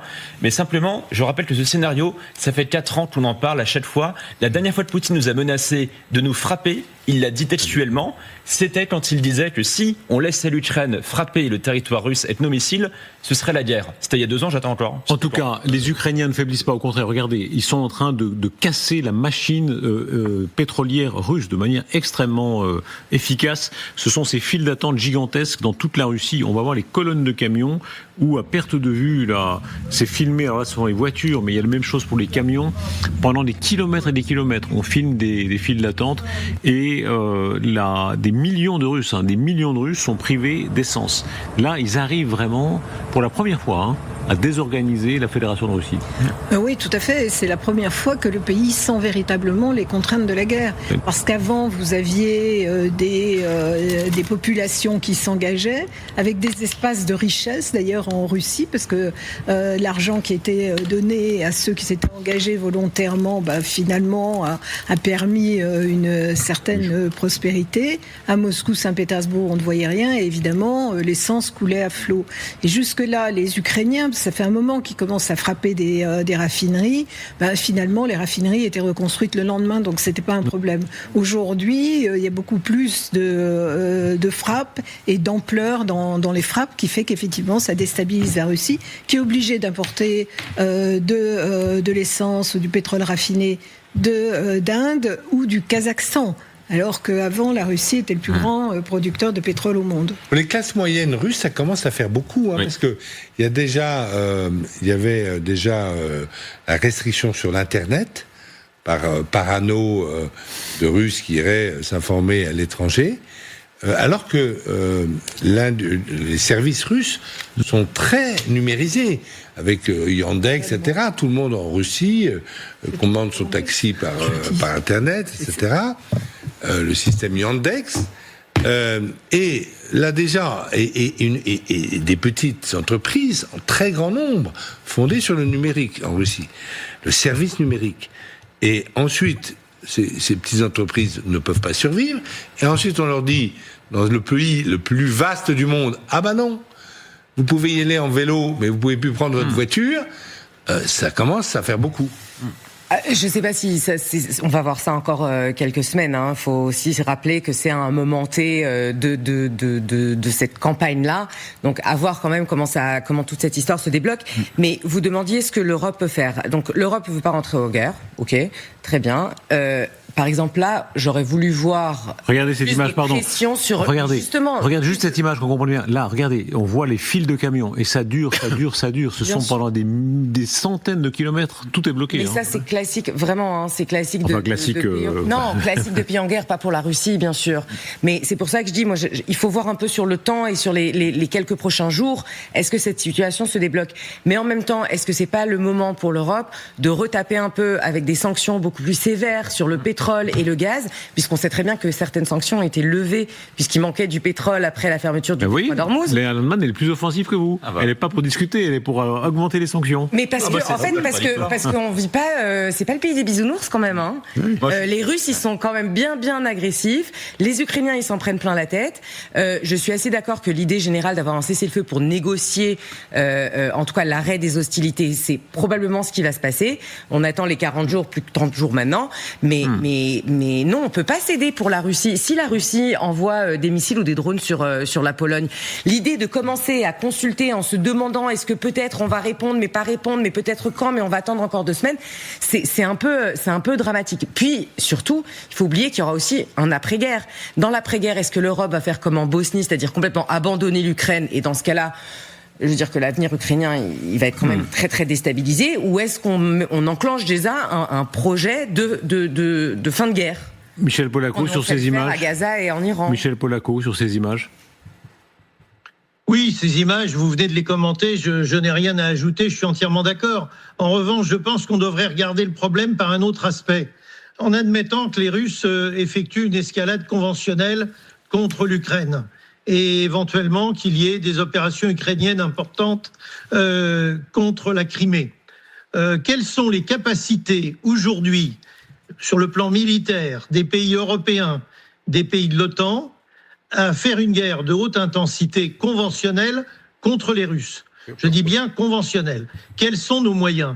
Quelles sont les armes dont nous disposons, les missiles antimissiles, les moyens terrestres, les blindés, les hélicoptères, les avions de combat, etc., qui seraient équipés d'armements permettant une guerre conventionnelle avec les Russes. À mon avis, si on répond à cette question, on va s'apercevoir que nous avons aussi intérêt à ce que cette affaire se termine le plus vite possible.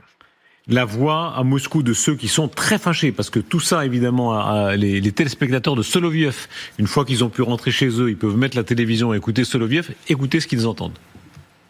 On commence à avoir des soucis. Il y a des files d'attente aux stations-service. On a des problèmes d'essence. Dites-moi s'il vous plaît, que se passe-t-il ? Pourquoi sans aucune raison, même quand il y a de l'essence, on crée ces fichus bouchons ? Pour que l'ennemi puisse les filmer avec délectation ? Moi, j'irais bien mener une enquête sur la situation. Est-ce qu'on essaie de nous refaire comme au Chili en 73 avec Allende, ou comme ici en février 1917 avec les ménagères mécontentes quand on a provoqué une pénurie de pain dans les boulangeries de Saint-Pétersbourg ? Et vous l'avez entendu, Soloviev fait la comparaison avec la révolution de 1917 quand, dit-il, les ménagères n'avaient pas assez de pain. Donc il est presque en train de dire il va y avoir une... Il est un peu inculte parce qu'il fait une grave erreur. Il a parlé de Saint-Pétersbourg en 1917. Depuis 1914, Saint-Pétersbourg s'appelle Petrograd. Mais c'est un battleur. Il n'a pas la culture de base de la Russie. Vous voyez, moi, je suis pas russe, mais je sais que en 1914, Saint-Pétersbourg a changé de nom, quoi. Parce que les Russes, qui étaient alliés des Français et des Anglais, voulaient pas que ça sonne trop allemand. Et donc c'est pour ça que ça s'appelait Petrograd. Mais ce n'est pas grave. Mais ça se trouve, c'est juste la traduction en français qui a repris Saint-Pétersbourg. Cela dit. Ah non, il a dit, on l'a entendu en russe. Je l'ai entendu. Il a dit Saint-Pétersbourg. Mais le scénario dont il parle, certes, on n'est pas encore au moment où les Russes vont refaire la queue pendant des heures pour acheter du pain.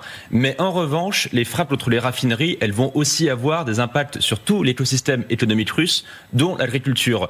Il y a un scénario en cascade qui est en train de se profiler, où on va avoir, y compris des pénuries dans certaines régions, de la part du géant agricole qui est la Russie. Là non plus, ça ne veut pas dire qu'on est à la veille d'une révolution. On connaît la résilience de la Russie et ils y travaillent constamment. Le bardage, comme ils disent littéralement, la stratégie du bordel. Simplement, Soloviev, c'est pas la première fois qu'il tente un petit peu des discours critiques. La dernière fois, c'était fin 2022, et c'est au moment où Poutine avait reculé sur son projet de mobilisation qu'il avait vu que l'opinion publique n'était pas du tout apte à ça. Comment est-ce que vous comprenez la rage ? Il doit y avoir une rage quand même en Russie. Encore une fois, depuis 1945, jamais. Qui a pu pénétrer tellement ? Alors, il y a Napoléon en 1812. Mais les Suédois, voilà, Gustave Adolphe, là, ils sont un peu perdus dans l'hiver également. Les Allemands. Jusqu'à Narva, ils étaient. Et puis la Horde d'Or, mais c'était pas tout à fait la Russie d'aujourd'hui. Les Polonais en 1610. Les Polonais, Suédois pas ensemble, vous parlez de l'un après l'autre. battus à Poltava en 1709. Ils sont pas entrés. Ils ont jamais. Poltava, c'est en Ukraine aujourd'hui. Ils ont jamais pardonné en russe d'avoir été évincés comme la grande puissance du Nord. Parce qu'avant la grande puissance du Nord, où votre ami Descartes était mourir chez Christine de Suède, vous vous en souvenez de ça ? Eh bien, la grande puissance du Nord, c'était la Suède. Et après la défaite de Charles XII en Suède, ça a été la Russie qui est devenue la grande puissance du Nord.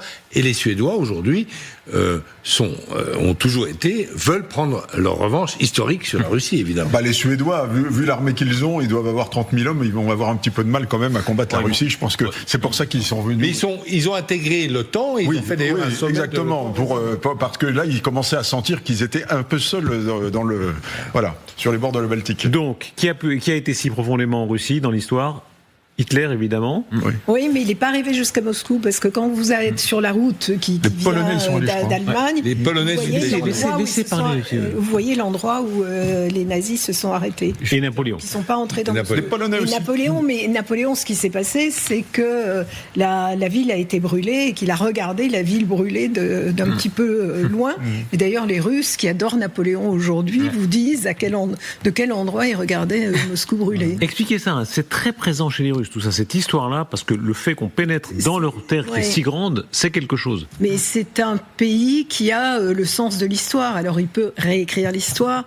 Il y avait, en fait, un dicton, c'est le passé de la Russie est imprévisible, ce qui permet effectivement de le réécrire. Mais l'histoire, c'est fondamental. C'est fondamental pour Vladimir Poutine, parce qu'il s'inscrit dans la lignée des tsars, en commençant par Ivan le Terrible, Pierre le Grand, Catherine II, et puis Staline, parce que c'était le tsar rouge et un tsar victorieux. Donc l'histoire pour les Russes, c'est fondamental. Et ce qui est très intéressant en 1812, c'est que les Russes changent la grammaire de la guerre. Parce que jusque-là, quand vous gagnez la guerre, vous avez vu la reddition de Bréda, on allait donner son drapeau, son épée, mais relevez-vous, cher ami, etc., etc. Vous avez vu les grands tableaux. Il y a eu une grammaire de la guerre en Europe, je dirais, de la fin des guerres de la Renaissance, où même on prenait le roi de France, mais on le tuait pas en otage, on faisait payer une rançon, etc., jusqu'à justement 1812, où les Russes inventent la guerre totale, c'est-à-dire, vous voulez prendre Moscou, vous y êtes, on va tout brûler, vous avez rien à voir. La logistique, elle est difficile, et c'est évidemment la logistique qui a battu, qui a décimé, et le froid qui ont décimé l'armée française. Et le typhus. Le typhus a décimé l'armée française. Plus que le général Hiver, c'est le typhus, mais il y a quelque chose.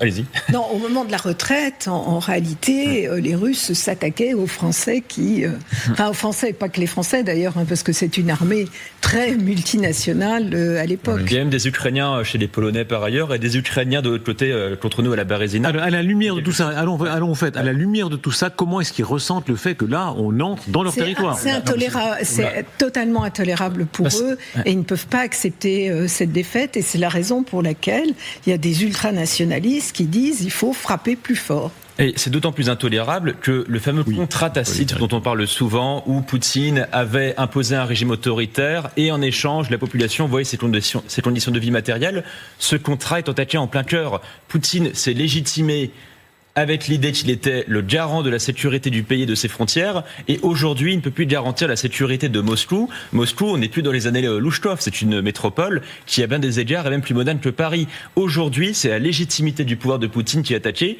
S'il ne peut plus garantir la sécurité du pays et l'amélioration des conditions de vie, qui sont en train de s'effondrer depuis 3 ans, là, il y a un énorme problème. Écoutez Poutine qui s'en prend aux Européens. En tout cas, là, on est dans un degré de menace où il dit on me frappe, mais on me frappe avec l'aide des Européens. Et on va analyser, il est en treillis. Tout est intéressant dans cette déclaration. Il n'est pas de très bonne humeur, et on peut le comprendre, où il dit derrière les Ukrainiens, il y a les Européens. On va bien observer qui est le plus important. J'ai lu en juin dernier que des dirigeants européens avaient applaudi les innovations ukrainiennes en matière de drones. On parle de cibles civiles. Est-ce que je dois comprendre que ces mêmes dirigeants européens encouragent des frappes sur des dortoirs étudiants, sur des civils? Il va y avoir une analyse précise, continue de l'implication de chaque nation dans la poursuite de la guerre en Ukraine. Une analyse de l'implication de chacune d'entre elles dans les opérations de combat va être réalisée. Nous avons besoin de cette analyse pour pouvoir prendre des décisions responsables à l'avenir. Voilà, très intéressante déclaration. Le langage du KGBiste, un peu langue de bois, il dit on va analyser le rôle de chaque pays. En clair, prétend-il, on va se venger de ceux qui aident un peu trop l'Ukraine. Oui, bien sûr, et puis ça peut pas être la petite Ukraine qui est en train de battre la grande Russie, c'est forcément un complot, mais qui est beaucoup plus large. Mais ceci dit, il y a quelque chose de vrai. Je rappelle que le centre de gravité de l'Ukraine, c'est ma théorie en tous les cas, aujourd'hui, c'est l'Occident.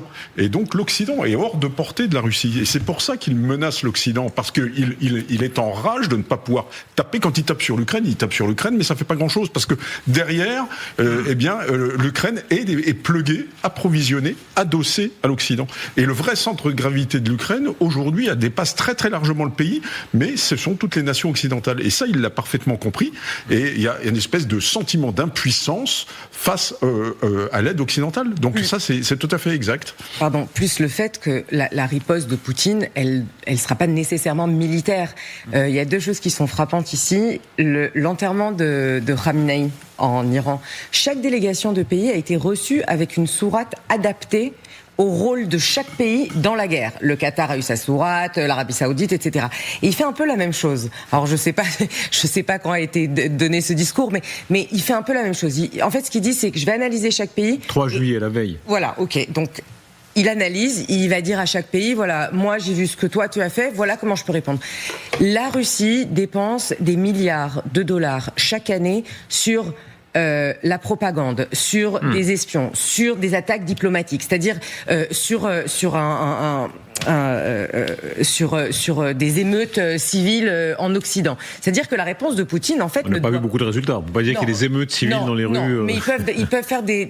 Ils sont derrière pas des émeutes, d'accord. Vous avez raison, absolument. Mais ils sont quand même quelques distractions civiles importantes. Ce que je veux dire par là, c'est que Poutine a d'autres moyens que la frappe militaire directe sur les pays occidentaux. En fait, il va déployer ce qu'il peut en fonction. Je trouve ça très intelligent de dire on va analyser chaque pays et en fonction on va décider quoi faire. En tout cas, pour l'instant, il frappe très fortement en Ukraine avec ces bombardements très puissants. On commence à avoir encore d'autres images, d'autres précisions, ces explosions qui frappent la ville de Kiev avec des morts. Je crois qu'on en est à 18 morts, mais tout ça est très provisoire encore. Et avec tous ces missiles qui sont en train de passer, est-ce qu'il y a une aide des États-Unis? Il y a de très intéressantes informations qui arrivent de Financial Times, qui est évidemment un journal parmi les plus sérieux de la Terre, qui parle d'une forme de double jeu américain, assez pro-russe par certains côtés, mais qui en même temps en douce aide un peu les Ukrainiens. Les services de renseignement américains communiquent, dit le Financial Times, à l'armée ukrainienne les itinéraires optimaux pour contourner la défense aérienne russe. Selon le Financial Times, qui cite de hauts responsables ukrainiens, ces informations servent à lancer des frappes contre les raffineries de pétrole en Russie. Ils sont en train de dire que l'administration Trump, tout en disant notre ami Poutine, etc., joue un jeu pour soutenir l'effort de guerre ukrainien. D'abord, il y a une solidarité très forte entre les États-Unis d'Amérique et l'Ukraine depuis très longtemps. Elle a été et à l'Ukraine anti-russe, puisqu'on a même vu un personnage officiel qui était le sous-secrétaire d'État à l'Europe, Victoria Nuland, aller soutenir les manifestants contre le régime pro-russe ukrainien de l'époque, de Yanukovych, en donnant des biscuits aux manifestants. Donc c'est ça, si on peut pas imaginer. Ensuite, vous avez Hunter Biden, vous vous souvenez, qui travaillait, voilà, bon. Biden a fait je ne sais plus combien de voyages en Ukraine. L'Amérique a été très importante. L'Amérique a livré les javelines qui ont permis aux Ukrainiens de résister à la colonne blindée qui est descendue en février 2022 de la Biélorussie.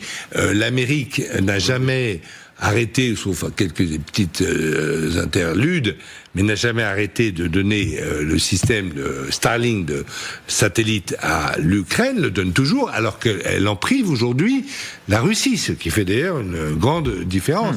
Donc la structure militaire américaine aide l'Ukraine. Ils ont arrêté de payer, mais ils ont payé des sommes quand même considérable pour aider l'Ukraine. Et le renseignement, depuis le début, c'est aussi ce qui a sauvé l'Ukraine, hein, parce que quand les forces spéciales de Poutine voulaient débarquer à l'aéroport de Gostomel et aller neutraliser, éliminer Zelensky et son gouvernement, c'est les Américains qui ont donné cette information, ce qui a permis aux Ukrainiens de réagir. Ils ont ciblé aussi des généraux russes. Mais maintenant, si je peux me permettre... Non, mais ils continuent, ils n'ont jamais cessé. Mais expliquez ça, dans la mentalité américaine, ils aiment bien ce nom de lame duck, hein, c'est-à-dire quand vous êtes en bout de course, ils vous aiment tout à coup beaucoup moins. Hein, ils vous aiment bien quand vous êtes fort, riche et en train d'avoir le pouvoir. Quand ils sentent que vous vous affaiblissez un petit peu, ils peuvent vous lâcher un peu. Est-ce qu'ils sont en train peut-être de dire peut-être que Poutine est mûr pour qu'on le pousse un petit peu? C'est ce que tu dis, c'est vrai. Moi, je ne crois pas. Sur le plan du renseignement, ils ont toujours été là, véritablement. Mais ils le sont encore. Et là, oui, bien sûr. Et le renseignement, il est absolument primordial. S'il n'y a plus de satellites, ça va être très très compliqué. Alors, ce qu'il manque aujourd'hui, effectivement, sont les missiles anti-aériens. Donc on est loin, de la théorie de Trump, agent des Russes. C'est un drôle d'agent des Russes. Je pense qu'il y a un delta entre la diplomatie américaine, Witkoff, Trump, etc., et puis le travail au quotidien de l'armée américaine qui fait business as usual, parce que on leur a pas donné sans doute d'ordre différent, la CIA, etc., tout le monde. Mais non, mais sans l'aide américaine, l'Ukraine n'aurait pas tenu comme ça. Est-ce que vous avez dit on ne peut pas dire dans les mêmes émissions, Trump, il tient, c'est presque un dictateur, etc., puis dire en même temps, au fond, l'État fait un peu ce qu'il veut, pendant ce temps, alors Trump papote. Ce qu'il veut, oui, bien sûr, c'est un dictateur. Vous voyez vraiment ça? Il fait ce qu'il veut. Et aujourd'hui, il y a vraisemblablement une duplicité, il y a peut-être un choix qui n'est pas fait. Sur le plan diplomatique, effectivement, il donne l'impression de céder à Trump, mais quand on parle de la base technocratique de l'appareil militaire, la coopération continue. Mais un peu comme nous, on n'est pas très très allant sur le plan politique avec Trump, et moi je peux vous dire que sur le plan militaire, avec les militaires américains, ça continue à... La réelle politique de Trump, on l'a vu au Proche-Orient, il est évidemment très allié des Israéliens, mais quand il a vu que les Iraniens se battaient bien, il a eu presque une forme d'estime pour les Iraniens. Il l'a dit et il est en train de le montrer. Il discute avec eux. Oui, de la même manière qu'à chaque fois, pendant toute l'année 2025, pourquoi s'il faisait pression sur Zelensky plutôt que sur Poutine, il faisait pression sur le plus faible. Il partait du fait que Zelensky n'avait, selon l'expression consacrée, pas de carte en main et que la Russie était une machine de guerre inarrêtable avec des ressources infinies. Maintenant qu'on entend le ton changer, Trump se montre moins avare de compliments envers Zelensky et un sous-secrétaire d'État américain dit que les Ukrainiens sont en train de gagner la guerre. Même Biden n'avait jamais dit une chose pareille. C'est parti du fait que maintenant la Russie commence à montrer des faiblesses, que la machine de guerre cale et qu'il faut peut-être, on n'est pas là, faire pression sur Poutine. Si jamais par miracle Trump intègre que l'Ukraine a davantage d'endurance et de capacité à tenir que la Russie, il fera pression sur la Russie. Mais là encore, on en est loin. Mais le virage à 180 degrés de la politique américaine, moi je l'ai vu moi-même personnellement. J'étais en décembre 1995 à l'Élysée quand on a eu la signature des accords de Dayton avec tous les Yougoslaves qui étaient là et tous les Européens et les Américains. C'était à Paris qu'on a fait cette signature et j'ai entendu de mes oreilles le président Clinton s'adresser au président Milosevic, qui était comme moi, avec le général Russie de Serbie, en lui disant « Grâce à vous, monsieur le président, nous avons désormais la paix dans les Balkans ». 4 ans plus tard, il lui faisait la guerre, il bombardait Belgrade pour pour aider les sécessionnistes albanophones du Kosovo, sans respecter non plus le droit international, hein, voilà, tout le monde fait ça, bon. Et ensuite, quand ils ont vu effectivement qu'il était affaibli par des manifestations contre lui, ce Milosevic, ils ont fait la pichenette pour le jeter. Écoutez, s'il vous plaît, juste écoutez là de quelle façon Trump effectivement semble avoir un certain orgueil de dire je fais aussi pression sur Poutine. Monsieur le Président, peu après s'être entretenu avec vous, Vladimir Poutine a frappé Kiev et tué des civils innocents. Pourquoi ne ressent-il aucune pression ? Je pense qu'il ressent bel et bien la pression. Il veut mettre fin à la guerre et l'Ukraine également. Nous sommes en discussion et nous verrons si nous y parvenons. C'est une situation terrible. J'ai mis fin à 8 guerres et celle-ci allait, à mon avis, être plus facile à régler car je connais les deux dirigeants.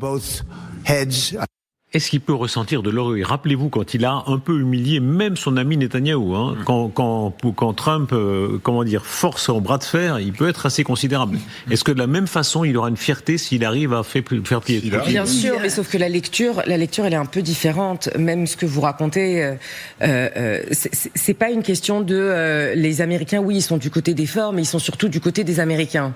C'est-à-dire que leur politique étrangère dépend des intérêts américains. Enfin, tout simplement. Donc, si 4 ans après, c'est plus dans les intérêts américains, ça change de pareil avec Netanyahou, pareil avec tout le monde. Il va avoir une fierté s'il réussit à gérer ce conflit, en tout cas à réussir à un cessez-le-feu, parce que ça remet sa position comme un deal maker. Et puis, on peut dire ce qu'on veut, mais Gaza, l'Iran, tout ce que vous voulez, c'est quand même lui qui arrive il tape sur la table et comme tout le monde s'aligne, comme avec le foot, tout le monde s'aligne. Donc du coup, mais c'est vrai, enfin c'est pas normal, mais c'est comme ça. Et donc du coup, s'il arrive à une situation où il y a un cessez-le-feu, parce qu'il a fait pression sur Poutine, bien sûr que c'est une fierté nationale, et lui pourra dire j'ai arrêté ce conflit. Et au-delà de la fierté nationale, je pense que depuis le début, il y a un double jeu de Trump comme il fait partout. C'est-à-dire que il va donner des compliments à tous ses copains dictateurs, et derrière il va faire ce qu'il veut.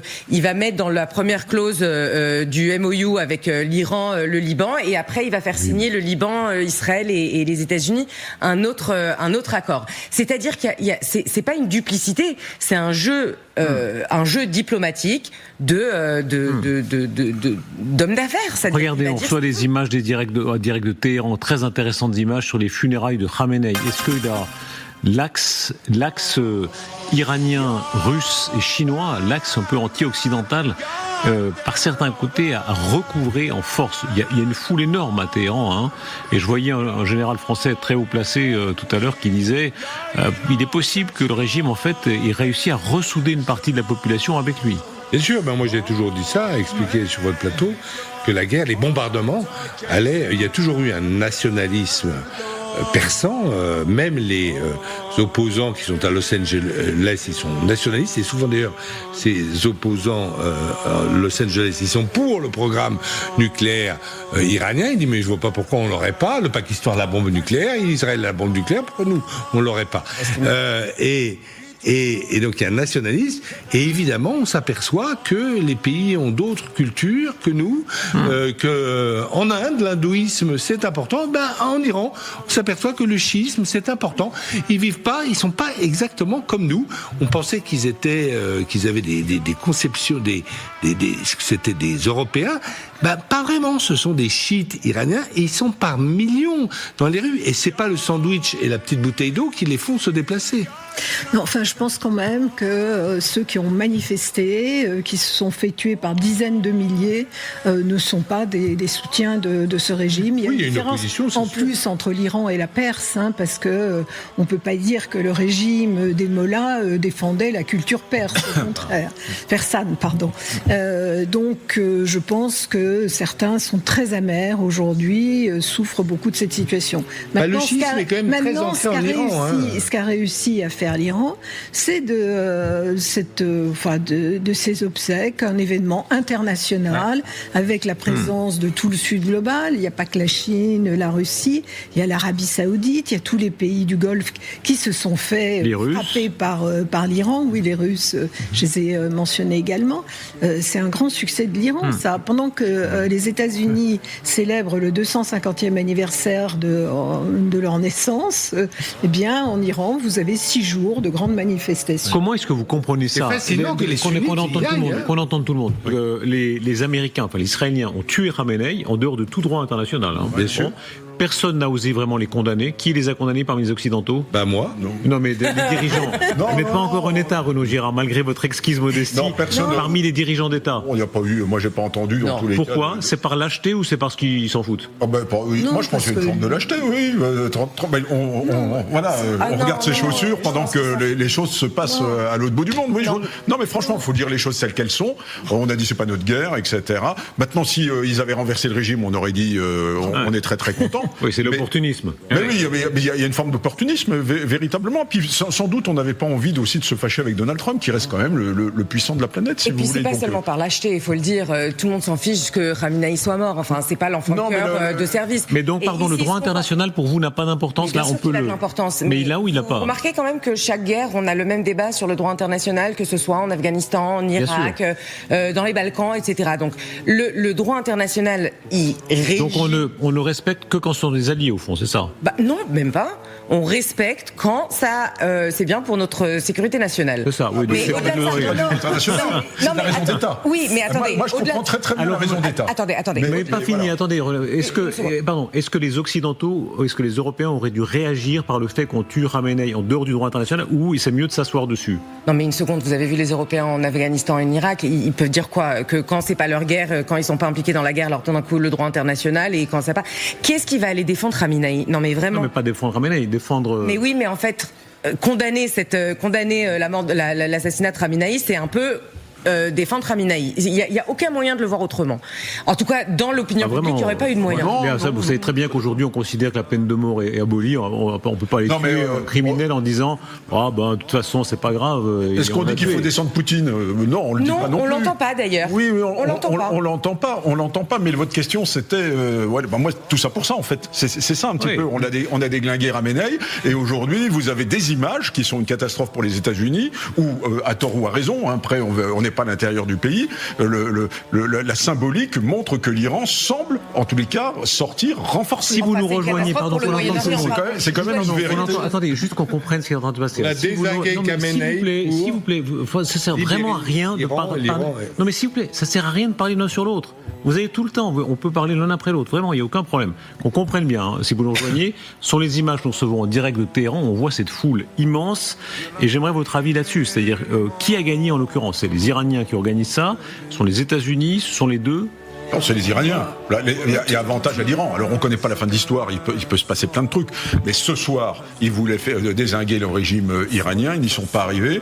L'Iran, aujourd'hui, fait une démonstration de force, montrant quand même qu'il y a une fraction non négligeable de la population qui est de son côté. Ceux qui ont aidé les Américains sont présents, dont l'Arabie Saoudite, par exemple. C'est quand même sympa. Parce que eux, ils n'ont pas oublié que la géographie faisait qu'ils étaient en face et que, il fallait s'en souvenir. Voilà. Et tous les États limitrophes ou bien à côté, sont présents parce qu'ils vont garder l'Iran à côté d'eux, et ils savent qu'ils ne peuvent pas faire sans ce pays-là qui sera toujours là. Voilà. Et que ça, c'est de la réelle politique, c'est de la vraie réelle politique. Le régime est en place, et je pense qu'aujourd'hui, moi, je suis de ceux qui disent qu'il n'est pas impossible qu'il sorte renforcé. Les Américains ont tué le chef religieux. Il n'était pas seulement le chef politique, il est aussi le chef religieux d'un pays qui a adopté cette religion, le chiisme. Pas depuis la révolution islamique de 1979, depuis le début du XVIe siècle. Tout ça, ils ont pris le schisme pour se libérer de l'emprise sunnite de la sublime porte de l'Empire ottoman. Voilà. Et donc le chiisme, ça compte en Iran. L'Iran a une société différente de la société française ou allemande, et c'est quelque chose qui n'a pas été pris en compte. Et évidemment, il y a eu un effet drapeau. Quand vous êtes bombardé, et quand on tue votre chef religieux, même si vous n'aviez pas forcément beaucoup d'affection pour lui, vous allez en masse. On n'a pas vu ces masses-là, même pour les obsèques de l'ayatollah Khomeini, il y avait déjà des foules énormes, ou que même Qassem Soleimani, qui avait été exécuté par les Américains en Irak. Bon, alors, pardon, mais moi, les foules, elles m'impressionnent pas. D'abord parce qu'il y a 90 millions d'habitants et que ces foules-là, elles sont évidemment qu'il y a une grande partie ou une certaine partie de la population qui soutient le régime, sinon on n'en serait pas là. Enfin ça me paraît une évidence. Donc de voir des foules qui ont reçu l'ordre de descendre dans la rue, certains parce qu'ils voulaient payer leur respect. Honnêtement, les foules, ça m'impressionne pas. On les voit à Gaza, on les voit dans toutes les dictatures. Encore une fois, c'est pas la foule qui est impressionnante. Ce qui est impressionnant, c'est la quantité de délégations internationales qui est arrivée. Ça, pour moi, c'est vraiment la grande différence. Je pense que les pays du Golfe espéraient pouvoir se débarrasser de l'Iran. Espéraient vraiment, et que quand ils ont vu que le vent a tourné et que ça n'arriverait pas parce que les Américains ne sont pas allés jusqu'au bout, parce que les Européens voulaient absolument cesser le feu, parce qu'ils trouvaient cette guerre injuste et 1 million de choses, les grands perdants, c'est pas les États-Unis. Il faut arrêter de regarder ça avec les yeux États-Unis, Iran. Les grands perdants de cette histoire, c'est tous les pays du Moyen-Orient, à part l'Iran. Cela étant, est-ce qu'il y a un petit côté tout le monde a gagné? Trump, au fond, le réalisme de Trump, il a su se retirer à temps. C'est vous qui disiez ça, hein? Oui. Alors que Poutine, sans faire, Trump, avec l'art de l'homme d'affaires, se dit je traite avec ce nouveau régime. Et réellement, si je lui reconnais une seule qualité, c'est celle-là. Parce que c'est pas facile de se retirer. Il y a beaucoup. Nous, par exemple, on est resté 10 ans au Mali pour se faire botter le cul en français dans le texte à la fin. C'est quand même pas très malin. On l'a vu, l'Irak, ça dure depuis 20 ans. C'est pas réglé. Comment s'appelle l'Afghanistan, la guerre du Vietnam, tout ce que l'on veut. On a eu que des sorties de crise catastrophiques. Et c'est vrai que Donald Trump, il a cette qualité, c'est qu'il tente des coups, c'est quasiment des coups commando, et puis quand ça fonctionne pas, paf, il se rétracte et il dit allez hop, il s'est rien passé, match nul et on recommence comme si rien s'était passé. Sauf qu'il ne s'est pas rien passé parce que entre temps le golfe d'Ormuz, le détroit d'Ormuz a été bloqué et maintenant le passage va être payant. Donc la situation est pire qu'avant. On peut pas dire que les États-Unis ont gagné. Pour le moment, l'avantage est quand même à l'Iran. Il faudra voir comment les choses évoluent dans les mois qui viennent. Sauf pour le Liban et Israël. Même. Oui, Trump a aussi cédé non pas de la réelle politique, mais de l'irréel politique. Le fait non seulement d'avoir suivi des objectifs que je trouvais louables, maximalistes, sans s'en donner ni les moyens, ni la stratégie. Il s'est retiré au milieu du gué, là où on pouvait reconnaître à la partie israélienne le mérite de la cohérence, qui était de dire on ira au bout de cette opération. Trump ne voulait pas entendre parler de troupes au sol et d'en assumer les pertes. Il y a eu 4500 GIs qui ont été tués en 15 ans en Irak. Il ne voulait pas avoir des milliers de morts en Iran, ce qui serait potentiellement arrivé s'il avait fallu une guerre longue. Donc Trump s'est retiré d'une partie qui n'avait pas encore perdu, où il y avait moyen de faire plier le régime iranien. Lui s'est retiré des affaires, là où les Israéliens voulaient poursuivre ce qui était initialement la stratégie, depuis juin 2025, d'aller au bout, de saisir une opportunité historique. Oui, moi, je n'exclus pas qu'il y ait un axe américano-iranien. Je n'exclus pas une sorte de dynamique vertueuse. Une poignée de main. Oui, dans 1 ou 2 ans, effectivement, un deal, parce que il y a quand même des pragmatiques. L'un s'appelle par exemple Kalibaf,